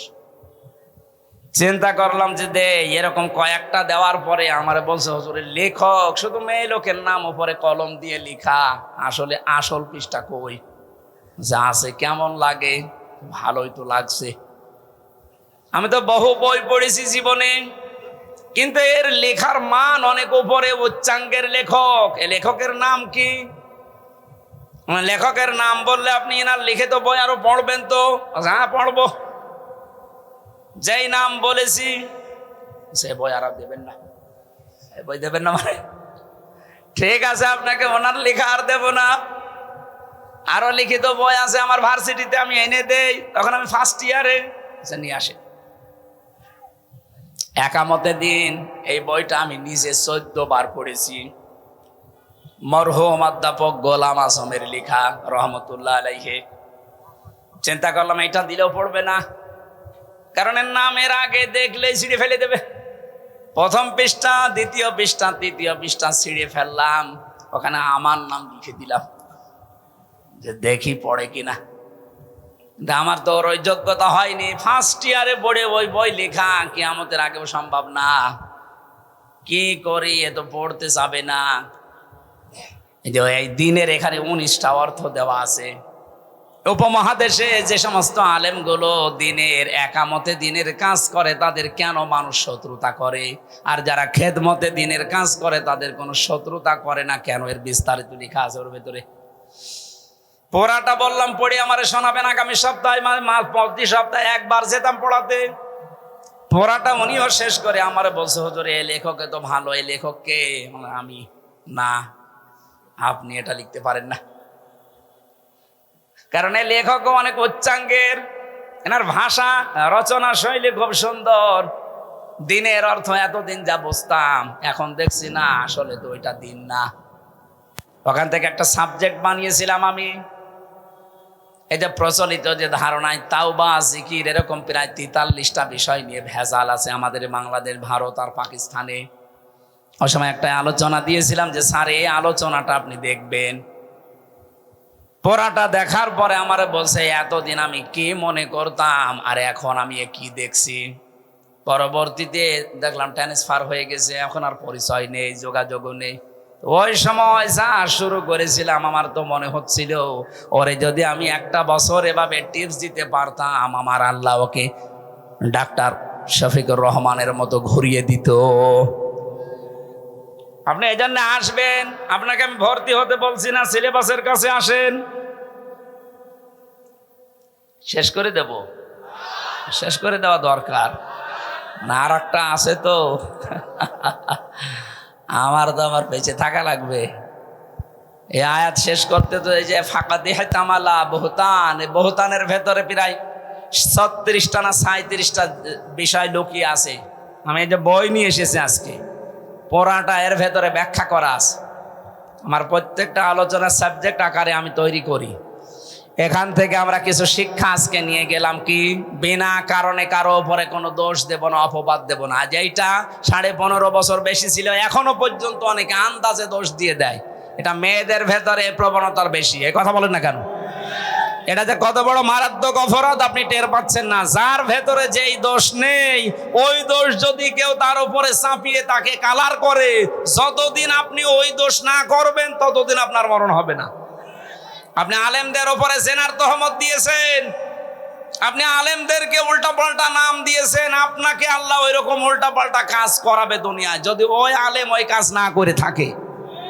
আজকে আমার সাথে মাওলানা হাফিজুর রহমান এসেছে, ওনার নামে একজন আমাকে মোবাইল করে উল্টা পাল্টা দোষ দিল যে ওনার চরিত্র এই এই, অথচ অনেক কোরআন মাথায় নিয়ে বলতে পারে যে ওই দোষ ওনার ভেতরে নেই, পোড়াটা কালার করার জন্য ওই দোষ চাপিয়েছে। সুতরাং যে লোক এই দোষ দিলেন সেহেতু রেকর্ড হচ্ছে, যদি এটা ওনার দাবিতে আপনি মিথ্যাবাদী হয়ে থাকেন, এই যে 2 বারের কথা বলেছে যে চরিত্র খারাপ, এই দোষ আপনাকে দিয়ে আল্লাহ দুনিয়ায় করাবে, তারপরে আপনার মরণ হবে। কারণ ফাকাদ ইহতামালা বুহতানা ওয়া ইসমাম মুবিনা, প্রকাশ্য পাপের বোঝা আপনাকে দিয়ে আল্লাহ বহন করাবে দুনিয়ায়। এই জন্য আমরা সাবধান থাকবো, কারো উপরে যেন দোষ চাপিয়ে না দেয়। আপনি দোষ চাপাবেন, আপনাকে আল্লাহ ওই রকম দোষে দোষী বানিয়ে বিদায় করবে। আমাদের এই আয়াত থেকে মূল শিক্ষাগুলো নিয়ে আমরা যেন বাস্তবে আমল করার তৌফিক কামনা করছে। আমার লিখিত বই আপনাদের কাছে আছে, পারিবারিক জীবন নিয়ে লিখিত বই। জেলখানায় বসে এত কষ্ট করে করলাম, আপনারা যদি না নেন আমার তো লেখার স্পিরিট হারিয়ে যাবে। ওই গেটে পাওয়া যাবে, যাওয়ার সময় নিয়ে যাবেন, মেয়েদের জন্যে গাড়িতে আছে। আমার রাতে আর একটা অনুষ্ঠান আছে, আসলে এগুলো সব সংগঠনের কারণে জোর করে করা লাগছে, এটা পাবনায় আছে। এখন যে না উঠলে ওরাও বসে আছে, আগামীতে আসলে আরো সময় দেবো ইনশাল্লাহ। আল্লাহুম্মা আমিন। লা ইলাহা ইল্লা আনতা সুবহানাকা ইন্নী কুনতু মিনাজ জালিমিন। রব্বুল আলামিন, কোরআনে কারিমের জন্য তোমার এই বান্দা বান্দিগুলো এত পাগল, কোরআনের হেদায়েত, জ্বলন্ত হেদায়েত নসিব করে দাও। সওয়াবগুলো তুমি নবীজির রওজায় পৌঁছিয়ে দাও। দুনিয়ার মাটির নিচে যারা ঘুমিয়ে গেল এদেরকে জীবনের মতো মাফ করে দাও। আল্লাহ তাআলা জালেমদের হাত থেকে মুক্তি যখন দিয়েছো, এদেশে তোমার কালেমার পতাকা পথ পথ করে উড়িয়ে দাও। কোরআনের পাখির স্বপ্ন ছিল এ দেশে তোমার কালেমার পতাকা উড়বে, সে দেখে যেতে পারলো না। আল্লাহ তার বংশধরেরা দুনিয়ায় আছে, তার অনুসারীরা আছে, আমরা দেখতে চাই এ দেশ তোমার কালাম দিয়ে চলছে। এ মাহফিলের আয়োজন করতে গিয়ে তোমার যে যুবক বান্দারা চেষ্টা চালিয়েছে, সবুজ আব্দুল্লাহ হাসান ভাই সহ যত যুবক এই মাহফিলের জন্য শ্রম দিয়েছে, কষ্ট স্বীকার করছে, স্বেচ্ছাসেবকের দায়িত্বে আছে, এদেরকে যে মা পেটে নিয়েছে মায়ের পেট তুমি ধন্য করে দাও। এ মাহফিলের প্রধান অতিথি, বিশেষ অতিথি যারা আছে ওমরের মতো কবুল করো, মা বোনদেরকে ফাতেমাতুজ জহরার মতো বানিয়ে দাও। আমি সহ যারা অসুস্থ আছি আল্লাহ আমাদের শেফায়ে কামেলা জেলা দিয়ে দাও। এ মাজারে যারা ব্যবসা করে নাজিরপুরের ওপরে তোমার রহমত নাজিল করো, হালাল রুজিতে বরকত দাও, হারাম থেকে বেঁচে থাকার তৌফিক দাও রব্বুল আলামিন। কত মানুষ কত আশা নিয়ে হাত তুলেছে আল্লাহ, কাউকে তুমি একেবারে খালি হাতে ফেরত দিও না। তোমার যে আয়াত থেকে আমরা কিছু শিখেছি, আন্দাজে কারো ওপরে যেন দুনিয়ার কোনো স্বার্থের কারণে বিনা কারণে কোনো নির্দোষ মানুষকে ফাঁসিয়ে না দেয়, তার উপরে যেন দোষ না দিয়ে এই মানুষে বিপদে ফেলে না দেয়। তুমি নিজেই জানালে বিনা কারণে নির্দোষ মানুষকে দোষারোপ করলে, বিপদে ফেললে আল্লাহ নিজে তুমি তাকে পাপের বোঝা বহন করাবে। মেহেরবানি করে তুমি আমাদেরকে পাপের বোঝা থেকে মুক্ত করো আল্লাহ। ইমাম মালিকের জামানায় এই মহিলাকে 80টা বেত্রাঘাত করার পরে সঙ্গে সঙ্গে তার হাত তুমি খুলে দিয়েছিলে। এদেশে যারা অপরাধ করেছে, অপরাধের শাস্তি যখন পরিপূর্ণ হয়ে যাবে তখন তুমি তাদেরকে পরিত্রাণ দিও আল্লাহ। বিনা কারণে যারা বিভিন্ন জায়গায় বিপদে আছে, মুসিবতে আছে, আটক অবস্থায় আছে, এদের জীবন তুমি আল্লাহ মুক্ত করে দাও। আল্লাহ আমি তোমার কাছে আমার কণ্ঠটা শরীরটা ভিক্ষা চাই, যতই পরিশ্রম করি তোমার রহমত থাকলে কিচ্ছু হবে না ইনশাআল্লাহ। দয়া করে তোমার বান্দা বান্দীদের জন্য আমার কণ্ঠটা তুমি ভিক্ষা দাও। আমার শরীরের যত রোগ আছে আল্লাহ তুমি দূর করে দাও। এই গুরুদাসপুর বড়াই গ্রাম এলাকায় তোমার যে বান্দা খেদমত করার জন্য আকাঙ্ক্ষা পেশ করছে অধ্যাপক মাওলানা আব্দুল হাকিম, আল্লাহ তোমার বান্দা বান্দিদের দিল মন তার দিকে ঝুঁকিয়ে দাও। আরো যারা আকাঙ্ক্ষা পেশ করছে, যার দ্বারা তোমার মানবতার খেদমত হবে, যার দ্বারা তোমার দ্বীনের কল্যাণ হবে, আল্লাহ তুমি তার হাতে এই কল্যাণটা দিয়ে দাও। বারাকাল্লাহু লানা ওয়া লাকুম ফিল কোরআনিল আযীম। মরণ আসলেই তুমি আমাদের জবানে জারি করে দিও লা ইলাহা ইল্লাল্লাহু মুহাম্মাদুর রাসূলুল্লাহ। আসসালামু আলাইকুম।